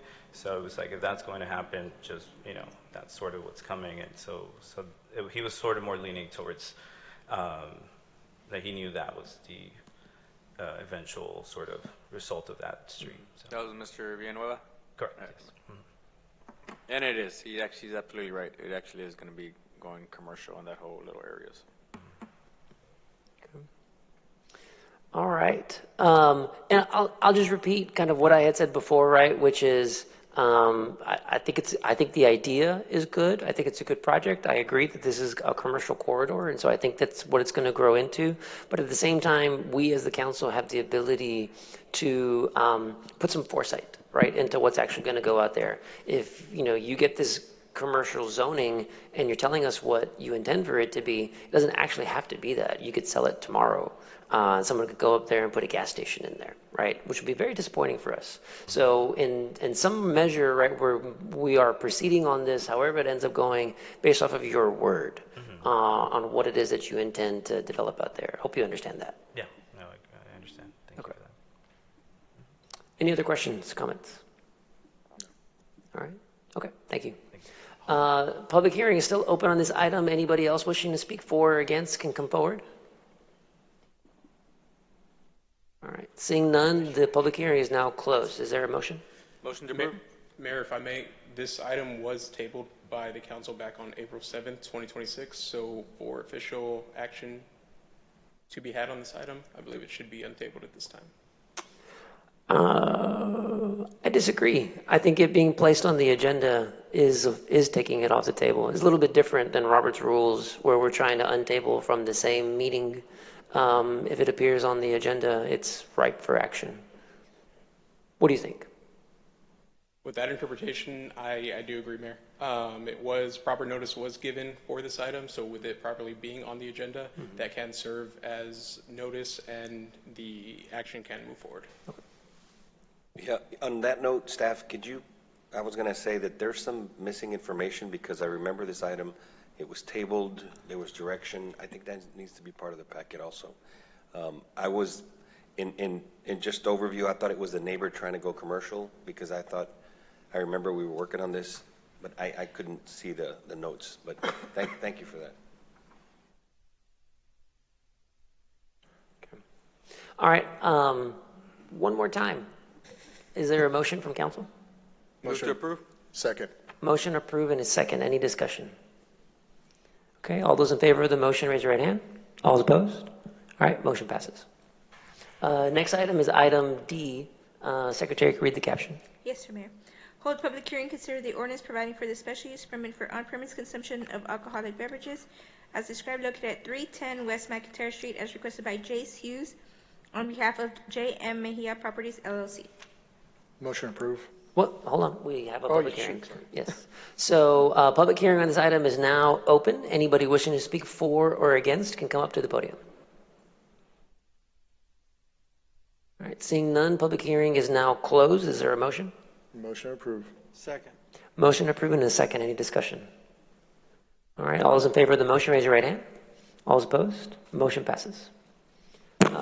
Moving on to section C, our public hearing routine items. As a reminder, these are items in which the recommendation from the Planning and Zoning Commission aligns with the recommendation of city staff. The P&Z acted unanimously. The city has not received any written comment in opposition to the recommendation by the Planning and Zoning Commission and the city. So these are routine items in the sense that everything in front of us indicates that the recommendation by city staff should be adopted. That being said, I will go ahead and open up public hearing for items A, B, and C. Anybody wishing to speak may come forward, but I urge only if you are against the item to come up and speak. If you're for it, staff's already recommended it. All right. Seeing none, public hearing is now closed. Can I get a motion to approve items A, B, and C? Second. All right. Motion and a second. Any discussion? All right. All those in favor, raise your right hand. All opposed? Motion passes. We already addressed items 10A and B. We'll go into item 11A. The Secretary can read the caption. Yes, sir, Mayor. Consider variance request to the City's Unified Development Code, Article 5, Section 5.210, Utilities, E-Sanitary Sewers, Requirements for Sanitary Sewer for the proposed basic storage subdivision. As described, located at 4909 West SH 107, as requested by Melton and Hunt on behalf of SpaceX Properties. All right. Is there a motion on item 11A?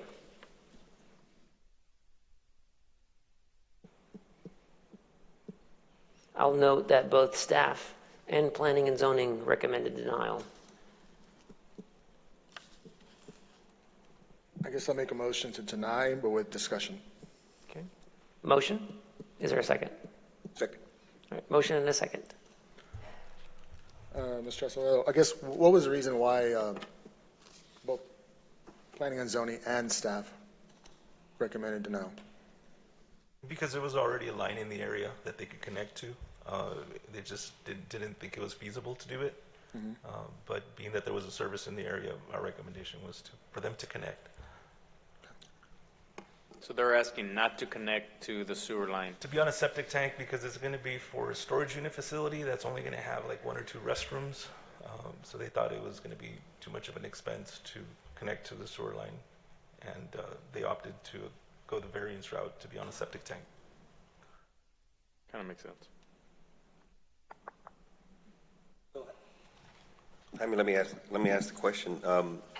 So that kind of makes sense, right? And your recommendation has to go just based on what our code is that would require variance. But storage units only, or they only have like one bathroom? That's correct. And so what can we do to make it make sense whenever it's something like this? Well, we don't want to start a precedence either, because there's been others that have been connecting to our city sewer services. So allowing one to not connect is going to set a precedence, And because others so are going to want to do the same. By not connecting, is that going to cut the pipe flow, or, you know, get other areas that can't connect if we don't require the connection?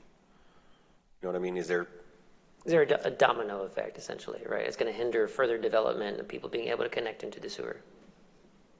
There's already another development right next door that's going to be extending the line, so I mean, there's a viable option there for them to connect. I guess I can make a comment. We had a project not too long ago that was similar, right, and wanted to do their own septic tank, similar kind of property, but they did do it.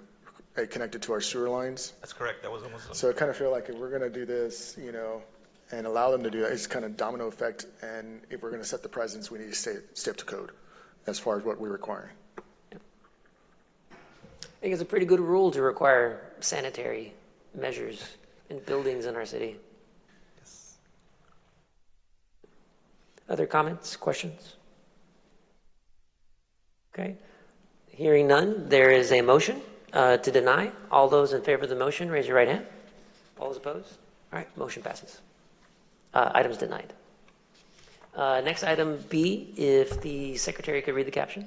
Yes, Mayor. Consider variance request to the City's Unified Development Code, Article 5, Section 5.203, Street Crossing Sections, Table 5.203-1, Right-of-way widths and sidewalks for Morningstar Gardening Subdivision as described, located at 3420 South Business Highway 281, as requested by Meldon and Hunt on behalf of Shalom Media, USA. Is there a motion on this item B?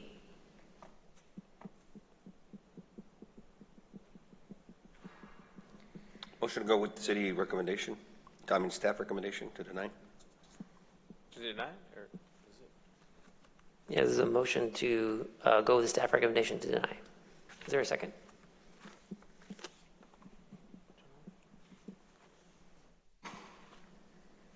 No second? Okay. Is there another motion?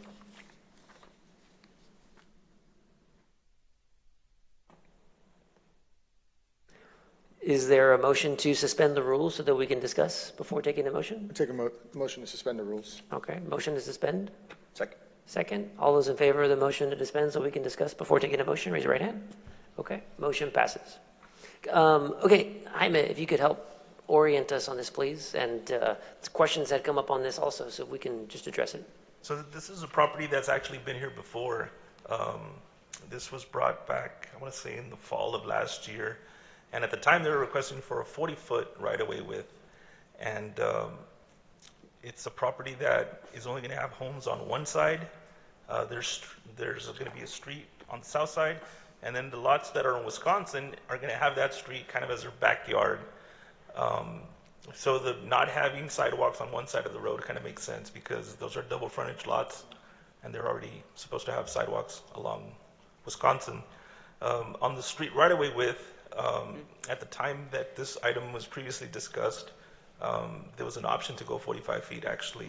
I think Councilman Dandy Izzy recommended that they go 45 feet, but they didn't take the offer. So now it's back, and now they're asking for 45 feet. But on this one, y'all are recommending to approve, right? We're recommending denial. P&Z did approve it, though. Okay, so P&Z approved it, and the staff's recommending denial. That's correct. See, I didn't remember that. I remember to not kill it, we gave them kind of a compromise. Yeah, a compromise, right? And so, is that anywhere in our packet? Or we have the background on that? I don't see. No, I don't believe the background was on there. You're right. Yeah, and so I think we really need, so we don't just start over the entire conversation. We know where we're at, especially when we ask them to kind of do something and they come back to us with some kind of resolution. Yeah. Okay, got it. Are you able to put up the plat, proposed plat? So we can all take a look at this. It's not in my presentation, but media might be able to from back there. Do you have it? Okay. Okay. That's fine. We'll give you some time in a second. All right. Any other questions for staff? Okay, so just so I can understand the background, the requirement is that there be sidewalks on both sides of the development, is that right? That's right. But in this instance, there is no both sides, right? There's only one side. On the north, there's a strip of homes, and there are no homes on the south side. That's correct. Right, it's just a strip of homes and a road. A road. Okay. And so because of that, they want to put, they are okay to put sidewalks in the front of the homes, right? Typical sidewalks flowing along the homes, correct? That's correct. Okay, but they're asking for a variance not to put a second set? On the south side of the road. Okay, gotcha. On the south side of the road where there's no homes? Where it's fronting someone's backyard. Right, gotcha. Yeah. Okay. So the sidewalk one, I think that's straightforward enough at least to understand. The roadway one, if you could help me understand that. So On the roadway, our requirement is 50 feet, 50 feet on right a roadway, correct? Pavement section to be 32 feet back to back. Okay. I believe they're keeping the roadway width at 32 feet back to back. The roadway width being the asphalt section. Blacktop, yes, the right? asphalt. So that our requirement is 32 feet. They're going to keep it 32 feet. Keep it at 32 So cars being able to pass to, right, one going east, one going west, that's not hindered? Correct. Life safety issues on our emergency responders, any issues? Nope. Okay. We've even talked about the possibility of maybe doing a fire lane on the south side so nobody could park along that south side. Those are all things that we're considering. Okay. And then, so then why the 45 feet and not the 50? Where does that come from? It gives them more land. It makes their lots 5 feet deeper. But that's really all that it accomplishes. 5 more feet of sidewalk. Okay. Yeah, something. We'll get to it in a second. I want to understand staff's perspective on this, right? So, blacktop roadway, no problem, right? Sidewalk along the homes, pretty straightforward. I'm just trying to wrap my mind around the 5-foot reduction. If there were homes on both sides, right, on the north side and the south side of the road, to me at least, no brainer. You've got to have a 50 foot. But them not having the 50 foot on the south side, why is 45 feet okay? Or why would it be okay? Maybe you can't answer. Maybe the developer will have to answer. Sure. Because that's the part, the sidewalks I get conceptually. It's the roadway that I don't get yet. So I hope you can help me. Right, so it kind of goes hand in hand, right? So within your 50-foot right-of-way, you have both 5-foot sidewalks on both sides. By us eliminating the 5-foot sidewalk on the south side, it only seems reasonable to reduce those 5 feet on the 50-foot right-of-way to 45, giving those 5 feet over to the residential lots, right? From one side, it might seem like, or I guess from maybe the city side, it might seem like we're just trying to get bigger lots. But the other side of that coin is if we were to provide the 50-foot right-of-way, those lots would only be 47.5 by 82, which is just short of the 4,000 square feet that's required for detached townhomes. It would require more variance. That's right. Yes, exactly. Well, so whenever we come and present to you all that we're really not trying to present variances. We are trying to work with staff and so forth. So that's really the point on this one. Yeah. We got the townhome zoning because it is less than 50, but we are over the 40 feet. Yeah, the 40 I remember foot now. width. I remember. I wish that would have been there. So we didn't want to kill the project. We were trying to get a compromise. Yes. We said, why don't you just take the sidewalk and not get all these variances on your lots? Correct. So you came back So with that. with the 50-foot right-of-way, your square footage on the lots is just shy 3,915. So just shy of the 4,000. Being that with those extra 5 feet at 87 instead of 82, you're able to be at 4,132 and a half square feet I'm glad. on Okay. average throughout. So that's really the reasoning behind this that. so thank you for answering that. I think I get it now, right? So on the south side of the road, there's no homes. Correct. So you don't need a sidewalk because there's not people walking on the non-home side. Sidewalk to nowhere. People are going to be walking on the home side. Correct. So now, because we're not going to have that the sidewalk on the south side, you can reduce the 5 feet that sidewalk would have taken out. Yes. And it doesn't affect the size of the road, doesn't affect the size of the sidewalk on the north side, Correct. doesn't affect easements, utility easements. No, All of we're that's still providing intact the too. 15 feet and so forth that's required. All The right. only thing is just a reduction to be able to comply with the square footage while still complying with the 32 back-to-back of the roadway. Okay. Cool. Jaime, what am I missing? Because this variance actually sounds okay. It sounds doable, Mayor. Yes. All right. Thank you. Okay. And thanks for the explanation. I am typically not in favor of variances, right? You'll hear me kind of rail on them all the time.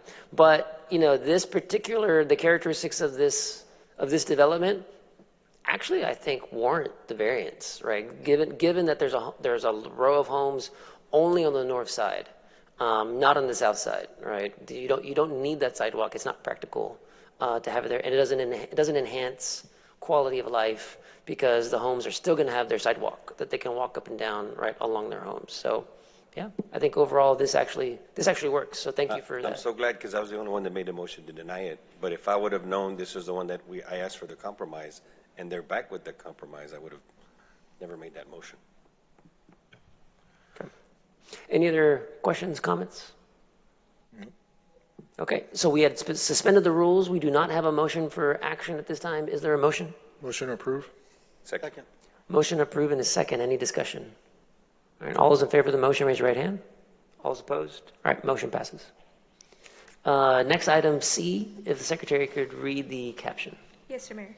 Consider variance request to the City's Unified Development Code, Article 5, Section 5.206, Lot B required lot frontage for replat of Lot 1, True Subdivision, as described located at 409 West Trenton Road, as requested by Meldon and Hunt. I'll note on this one, staff and P&Z recommended denial unanimously. Is there a motion on this item?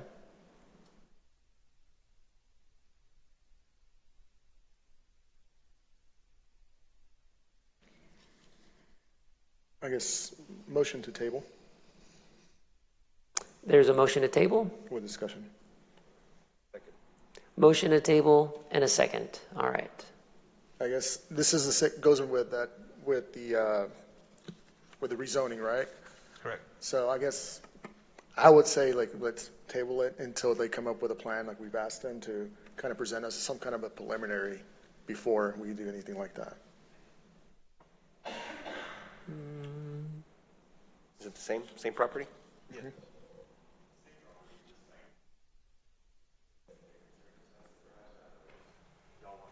Yeah, I understand. I will say, again, in the interest of transparency, this is going to be a hard pill to swallow, even if you come back and still want this, right? I think allowing an access easement rather than an actual road is going to be really difficult. So I don't know how you're going to make it work, but like I said, I wanted to make my thoughts known. Sure. I mean, it's all like theoretical at this point, right? Because there's nothing hard and fast, but Right, and so not to solar. very just to quickly, kinda, very explain, quickly and yes. efficiently, please go ahead. So just to point out, right, what's existing is as an access easement, right? Regardless of whether we propose it to the rear as public right-of-way, the comment from staff was that the entire strip, the existing roadway, needs to be converted to public right-of-way as well in order for it to be public right-of-way facing off of Trenton. That's really what the discussion on this item is, if I'm not mistaken. Jaime could clear it up if I am mistaken. And so that's why on this item, I could see where it perhaps could get voted on or discussed. As I mentioned, I did have the discussion on this one with Mr. Hinojosa, the city engineer, where they were not favorable for this strip of property or roadway to be dedicated public. As it stands right now, it's in good condition and it's maintained privately, and it's landscaped nicely. So if you have any questions, yeah. Okay. Thank you. Yeah, I saw you come up, Tom, but I don't think we're there yet where we need to really get into it. Okay, any other questions? All right, there's a motion and a second to table the item. All those in favor of the motion, raise your right hand. All those opposed? All right, motion passes. Item's tabled. Next item, item D, if the secretary could read the caption. Yes, sir, Mayor. Consider variance request to the City's Unified Development Code, Article 5, Subdivision Standards, Section 5.102, Applicability, and Article 5, Section 5.210, Utilities, E, Sanitary Sewer, 2 requirements for sanitary sewer, being 4 tracts of land. As described, located at 1008 Monte Cristo Heights Road, as requested by Erica D. Nava on behalf of RG Valley Properties. All right, is there a motion on this item? Motion to approve with discussion. The motion to approve, is there a second? Second. All right, motion to approve in a second. Again, this goes back to staff. I kind of wish that we kind of know why planning and zoning approved it unanimously and then we're denying it. I would like to get maybe some of that into our agenda because we're kind of running without an idea what their thoughts were. Okay, we could provide more details in the packets going forward. But P&Z did approve it. Staff is recommending denial. We would have wanted them to hook up to the sewer system. However, I think after the assessment was made, the elevation of the line wasn't there yet. So they granted them the ability to connect to a septic tank for one mobile home. That's it. Just for one mobile home? Yeah. Okay. So the septic is just one of the requests, right? The other is not to plat. They have to plat. Yeah, correct. And staff is recommending denial on both? Yes. And P&Z recommended approval on both? Correct. Good evening, Tom Reyes, City Manager. Yes, sir. Please, gentlemen, keep in mind that the reason we always ask to deny because it is against our Unified Development Code and our engineering standards. So we are the defenders of the code. So anytime we're really going to deny 99.8 of variances because it is against the code unless there's an actual main issue that we could see. So that is why we always recommend to deny that 99.8% of the time. Yeah. Understood. Thank you, Tom. Would you all like to come forward? Is the council okay? Mm-hmm. We'll recognize you to come up and speak. Okay, so like we had... If you could just give us your name for the record, please. Yes, I'm Erica Nava, and this is my husband, Noe Nava. And yes, the reason that we had asked for that variance on the sewage was because our property is lower than what the street level is. And we did get an engineer, and he did say that it's pretty unleveled. And we did exactly what Jaime told us to do to get it approved. We spent money. We've been doing this for a year. Yes. And the last time we spoke to him, he told us flat out, hire a surveyor, tell him, go check to see if we can hook up. He goes, anyways, you're twice as far where you want to put your home to where you're going to be connecting, so automatically you're too far. But at the same time, well, the drainage isn't connectable. Yes, and the last meeting, the reason they gave me that they were denying was because my tracts are divided into 4. They were saying that I might sell my 2 lots at the end, and then those people wouldn't have an access to their property. Well, and I can come and say that I'm not going to sell them because my irrigation pipe is there. We invested over $30,000 on an 8-foot fence, ranch fence for this is a cattle. farm, like we had We said invested before. money to connect to the irrigation so we can flood the $30,000 of horse hay I planted in there already. I mean, we're going to make it our homestead. We're going to live there. We're going to raise our kids there. We're not planning to, go anywhere. I sell cars, but my family likes to farm. They want to have a couple of cows. They want my daughters to ride a horse, and that's what we want to do. We just want to live our life. We want it to be more or less in the edge where we're like inside the city, outside the city, where easy access because we own our business on 281 also. The hospital's there, something happens. The schools are right there, so we want it to stay not so far away where you're out in the boonies, right? But I mean, it's a little frustrating that we have been doing everything that the planning and zoning has been telling us to do. Hired, wasting money, and it's fine. I understand there's a process to it, but this last time we spoke, we did everything. We hired somebody to go look and do the study. I don't know what it's called, bro. And to be here, it's like it was the complete opposite. It was like I was stunned. I was like, wait a minute, you told us it was approved if we did this, and I mean we're ready. My rental home, I got to get out in August. I need to do something. And like I said, I wanted to put a mobile home as a temporary thing because they've always insisted on something else. I said, well, you know what? Let me get in there first, and I'll I've been trying to sell my property for the past year and a half because they were trying not to let me in. And you can see Zillow, I've been trying to sell it, and I've gotten some offers, but it's less than what I invested, because I already did everything. I mean, I did a lot because I wanted to have it easy, right? But all we want a chance is to live. But why not plat? Because it's all one property. It's because the entrance, I'm not sure if you have a picture of where they're separated into 4 tracks. Where the street goes in, that's one tract itself. It goes all the way to the back, and they wanted me to plant. But then you would have 1 acre in the front and then 3 platted acres in the back. So it just didn't make sense. That's all it was. Are you ever going to plat? No, because we want to sell. We want to sell. This is our farm. Either it's our farm or we sell. So if we're going to be pushed out, we're going to be pushed out. But it's better to have a home, and I'm buying a brand new mobile home. It's a $120,000 home. I'm just going to use it as a car payment, So if we sell it in 3 years, then we move out. I mean, we'll move a little farther out if that's what we need to do.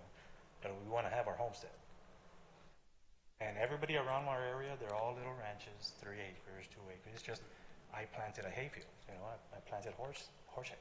Do you have other utilities out there that you're going to be able to hook up into? Well, I mean, the utilities are able to be connected, and it's not cheap. But there's a water hydrant right next to our property. And then I did contact the light company, and our neighbor is the closest one. He's like an acre away. Yeah, everything's able to. Yes. I mean, I don't want you to be offended by any of this, right? I mean, staff was trying to guide you as best as they could, but nobody can guarantee whether something's going to pass or not, right? I mean, there's no way that they could because they're not the ones who decide.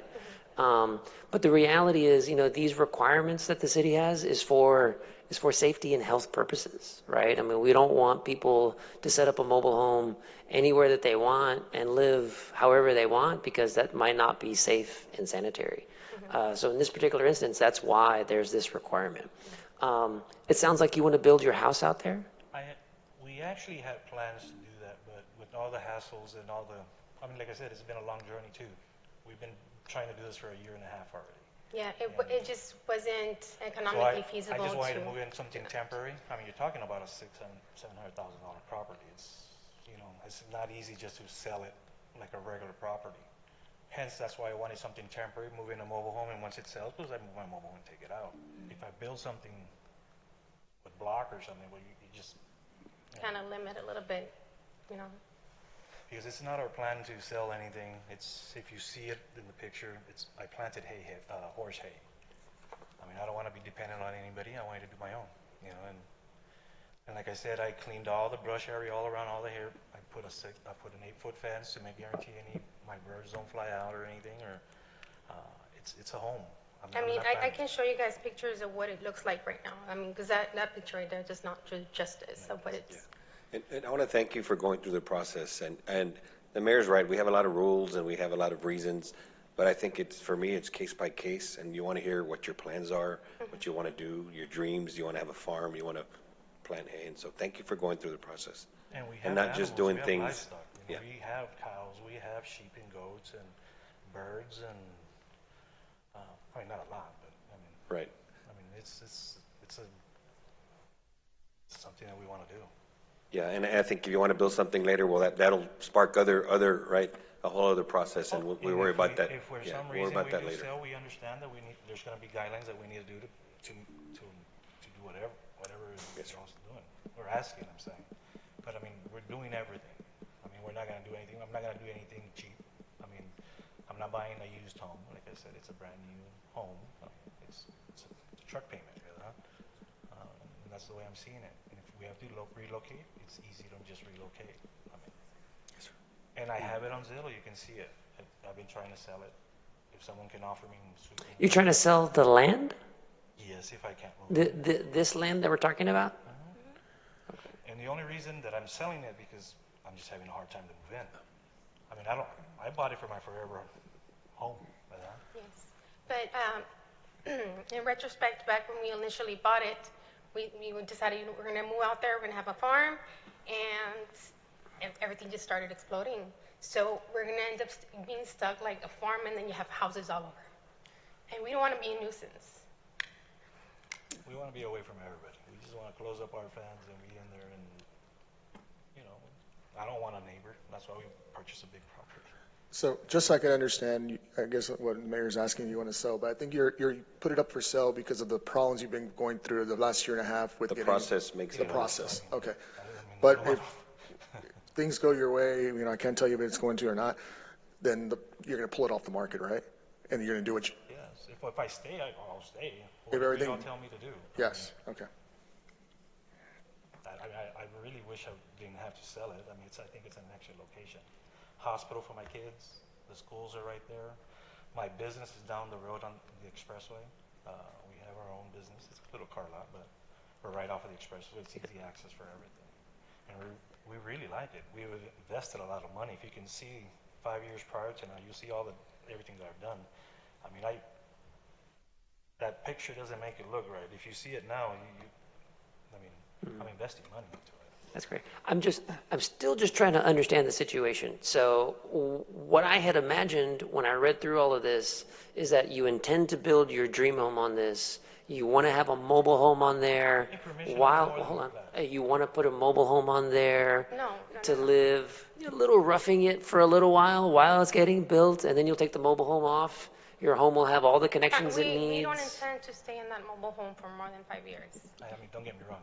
If anything, there's nothing wrong with it, but yes. And we do have a floor plan already made with Noma. I don't know if you know them over there on Nolana. We invested quite a bit. We have like an 9,000 square footage home that we wanted to build. But it's just it's kind of hard to invest something and I don't know. I just try and do what they're telling me to do, and I'm doing it. And I do have a floor plan. Well, no one's going to tell you what to do with your property, right? Is the thing, but there are rules to follow. And like I said, for me, and this is the key. And again, I'm all about transparency. If this is going to be a hard situation for you all to live in a mobile home on this 17-acre property. I mean, I don't know what the road condition is out there. I don't know what the response time is going to be for our first responders. I don't know what other utilities you have out there, how hard it is going to be for you to have electricity. I don't know any of that, but this seems like a really hard situation that I don't know if it's what's best for you all. But if you're doing it temporarily so that you can build your forever home, then I get it. But that's not what I'm hearing, or at least I'm not understanding. We're confused. Like I said, we wanted to build our forever home there. With all this little hassles the complications, we were resorted to a mobile home because I don't want to invest $400,000 or $500,000 in a home, and it just didn't make sense. But all your utilities are right there at the doorstep. There's nothing that we're going to have to redo anything. The only thing with the sewer is a little too low compared to where our property level is, because it is a little bit of a flood zone. It won't work. But you all are renting a home right now, right? Yes, we're renting down the street, and Yes, but this whole thing is just temporary. If we're offered, if somebody wants to buy a property the day after tomorrow, we're gone. Or if you let me stay and live in Edinburg, I'll be more than glad to build a home. With that being said, I have a question for staff.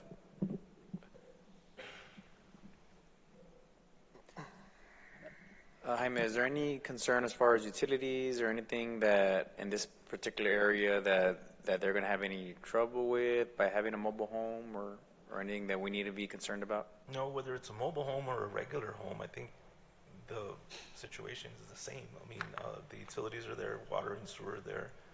They're opting to connect to have their own septic tank instead of connecting to the sewer because Elevations, right? We got a letter from Alfonso Quintanilla claiming that there's an elevation issue, so that's why they're here, not having to hire an engineer to plot a piece of land so that they can put their mobile home, but they could also build a home there.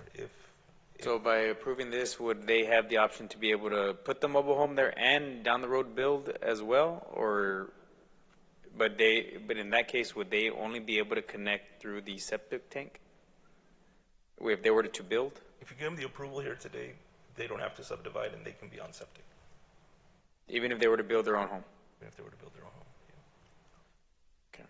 We have a big family, sir. We wouldn't live off it completely. Yeah. So do you foresee any issues safety-wise or anything that, as far as council, we need to be aware about? any neighbors that we might be, any complaints or anything that you can see? No, just like Mayor Ochoa was saying, it is kind of far out there. So the response times might not be the best because it is kind of far, but it is within our city limits. But compare, I guess they're talking about it being a ranch, so most ranches, their mobile homes or homes are far inside when it comes to the ranch, okay?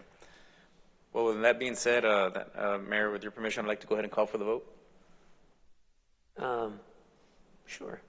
Let me ask those. Are there any additional questions, comments from anybody? No? Okay.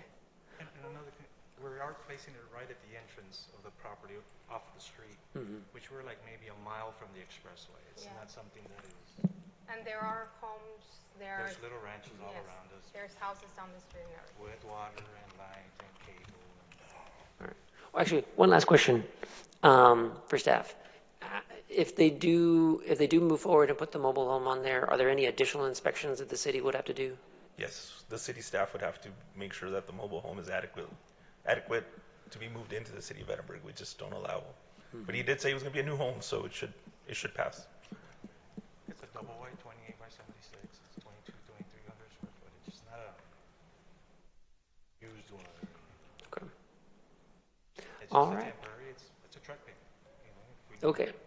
Well, good luck with the situation. It's a little odd to me. Sorry for all the questions or whatever, right? But it's just, we take health, safety very seriously. The previous meeting was the same. Everybody was just baffled at the same. I was like, wow. So. Yeah. But not P&Z, they understood it, because they voted to approve your variances. After a long discussion. Yes. Yes, to understand the ordeal, yes. We would love to stay in Edinburg. I love it. And I'm thinking about relocating. And we want you here, so I appreciate it. I think we're ready to vote. All right. Okay. All those in favor of the, we took a motion, right? Motion. Yeah. All those in favor of the motion to approve the variance requests, both of them, raise your right hand. All opposed? All right. Motion passes. Congratulations. Thank you.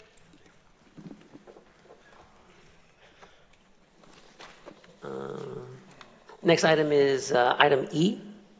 Secretary, can read the caption. Yes, sir, Mayor. Consider variance request to the City's Unified Development Code, Article 5, Section 5.206, Lots B, required lot frontage for the proposed Montemayor Estates as described, located 3220 West Chapin Road, as requested by Quintanilla Headley and Associates. All right. Is there a motion? Motion to approve. Second. There's a motion to approve and a second. Jaime, could you explain this one? Yes, Mayor, this is a tract of land, 4 acres, that is a family tract. It was established in the mid-'80s, and it was gifted to each one of the siblings by the mother. And we have 6 lots being proposed by this plat, but it doesn't have right-of-way. So this is probably that 0.1% where we're supporting something, only because it's probably the best way to get 6 legal lots of records by recording a plat. So these 6 siblings that receive these tracts of lands would want to own their own piece of property, a legal lot. So if they decide to sell it in the future, they can do so. So that's why they're here today. I see that staff and P&Z both recommended approval of this variance unanimously. That's correct. And so it seems to me this situation, it's grown up over time, right? You've got this piece of property out there. You've got these family homes through the family partition exception, being able to build homes and then having basically a road, right, that connects them. They have a paved road down the middle. It's actually labeled Montemayor Road, but it's not an official road. It's paved. It's got a stop sign and everything, but it's a family tract. They gifted it out to their children by meets and bounds. Right.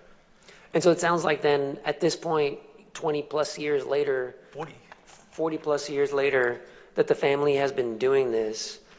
The whole point now is to plat, so that all of these lots are legally recognized in the city, and they're not just under exceptions from decades ago. That's correct. Okay. And the road already exists, yes?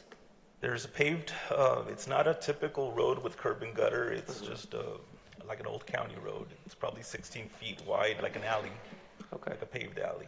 All right. And so typically what the city requires is a right-of-way. This is an access. Right. Right? That's And that is what is requiring the variance. That's correct. For it to be platted in a way that meets reality, what actually exists out there for the last 4 decades, the only way to do that is by granting the variance because it recognizes the road that already exists out there. That's correct, because the only lots that have frontage are the two in the front. All the interior lots won't have frontage to a public road. So just because we're not creating some new situation, we're not allowing some developer to do something different that other developers are able to do. This is a legal recognition of what already exists. And has existed for 45 years or 40 years. Yes. All right. And that was the basis for why staff recommended approval. That's correct. Okay.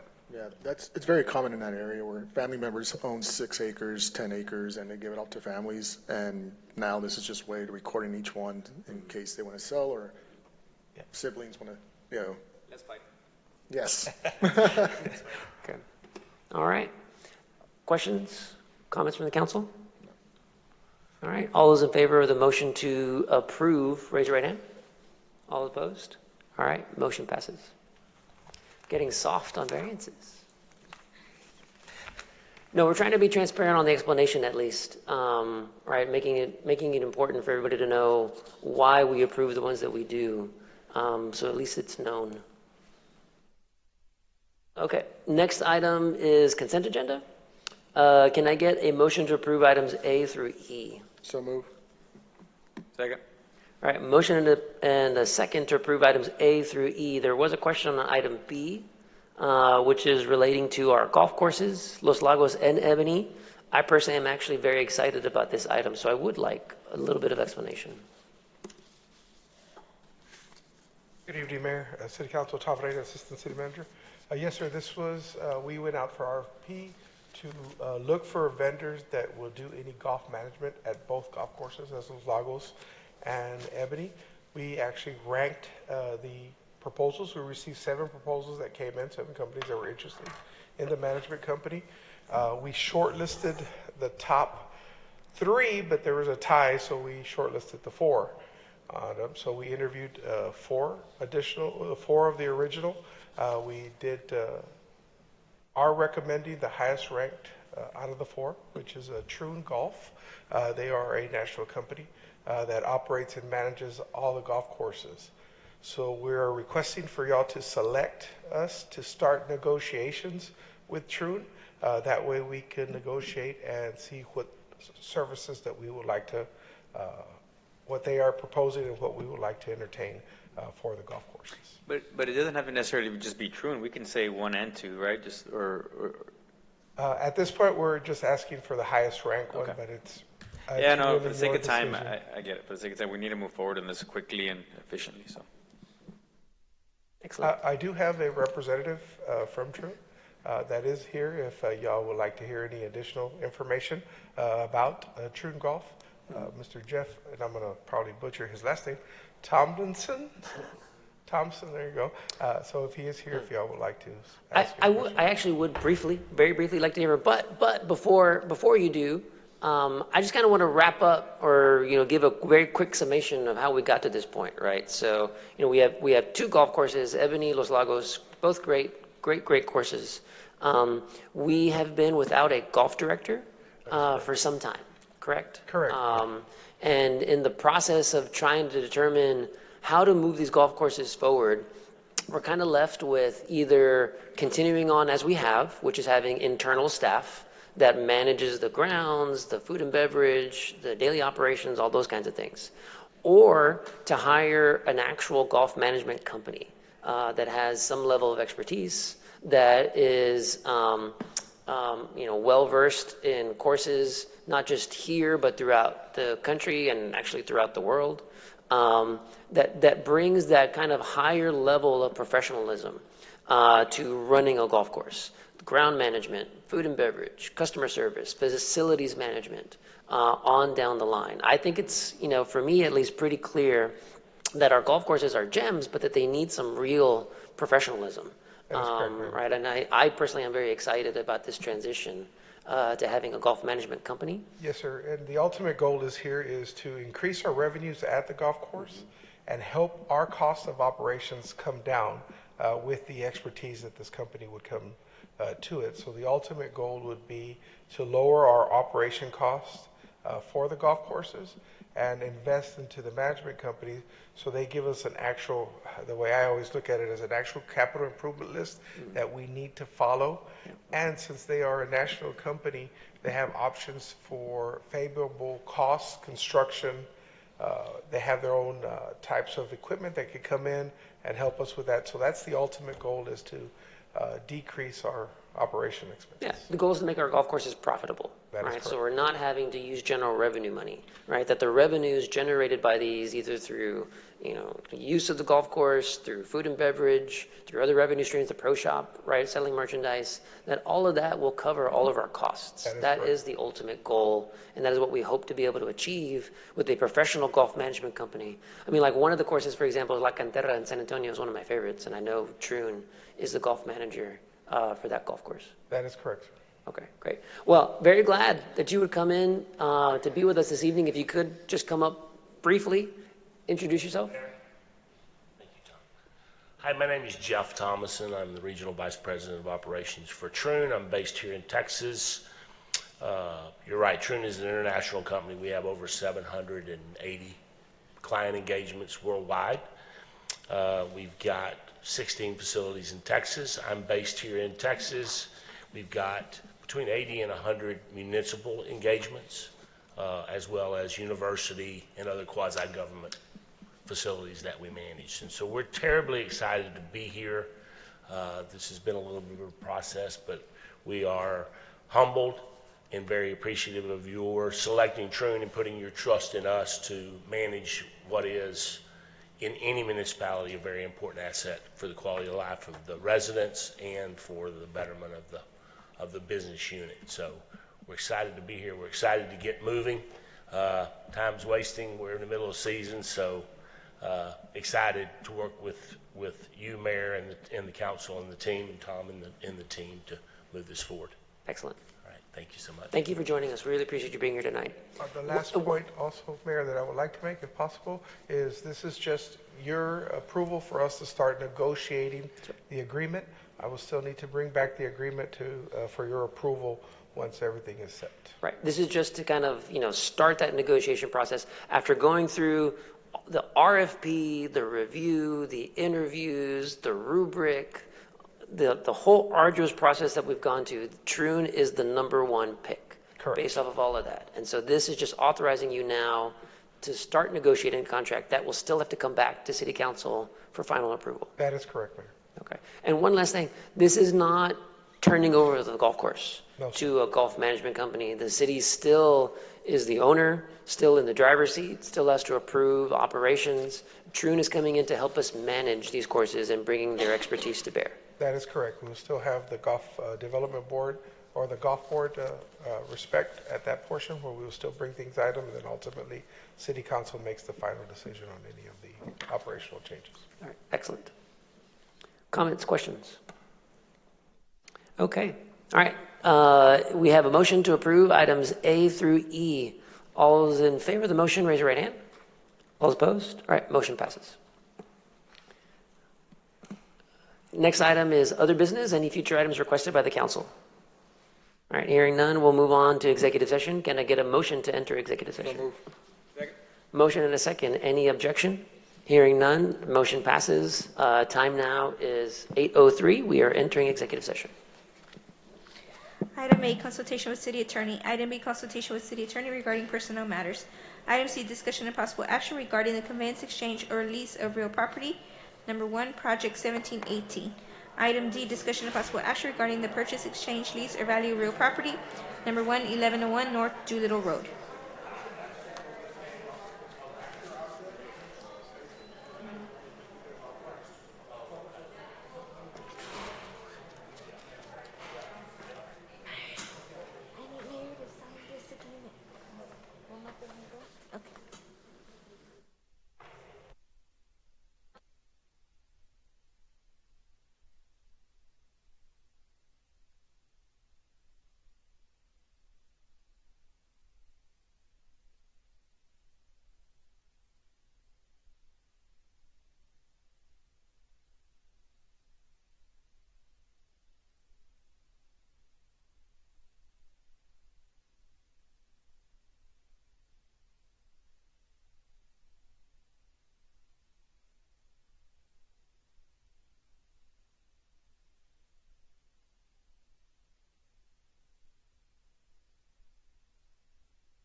All right, time is 8:47. We are coming out of executive session. Can I get a motion to get into the open?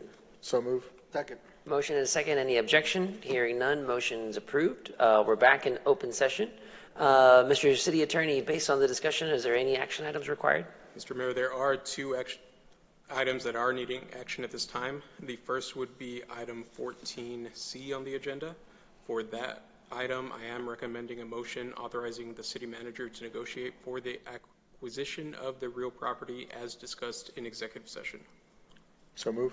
Second. Motion and a second. Any objection? Hearing none, motion passes. The last item, Mr. Mayor, is item 14D. For that, I am recommending a motion to approve the real property purchase agreement and to have city manager move forward with effectuating that agreement as discussed in executive session. So move. Second. Motion and a second. Any objection to the motion? Hearing none, motion passes. Any other action required? There are no further action items required at this time, Mayor. All right. No other business to discuss. This meeting is adjourned.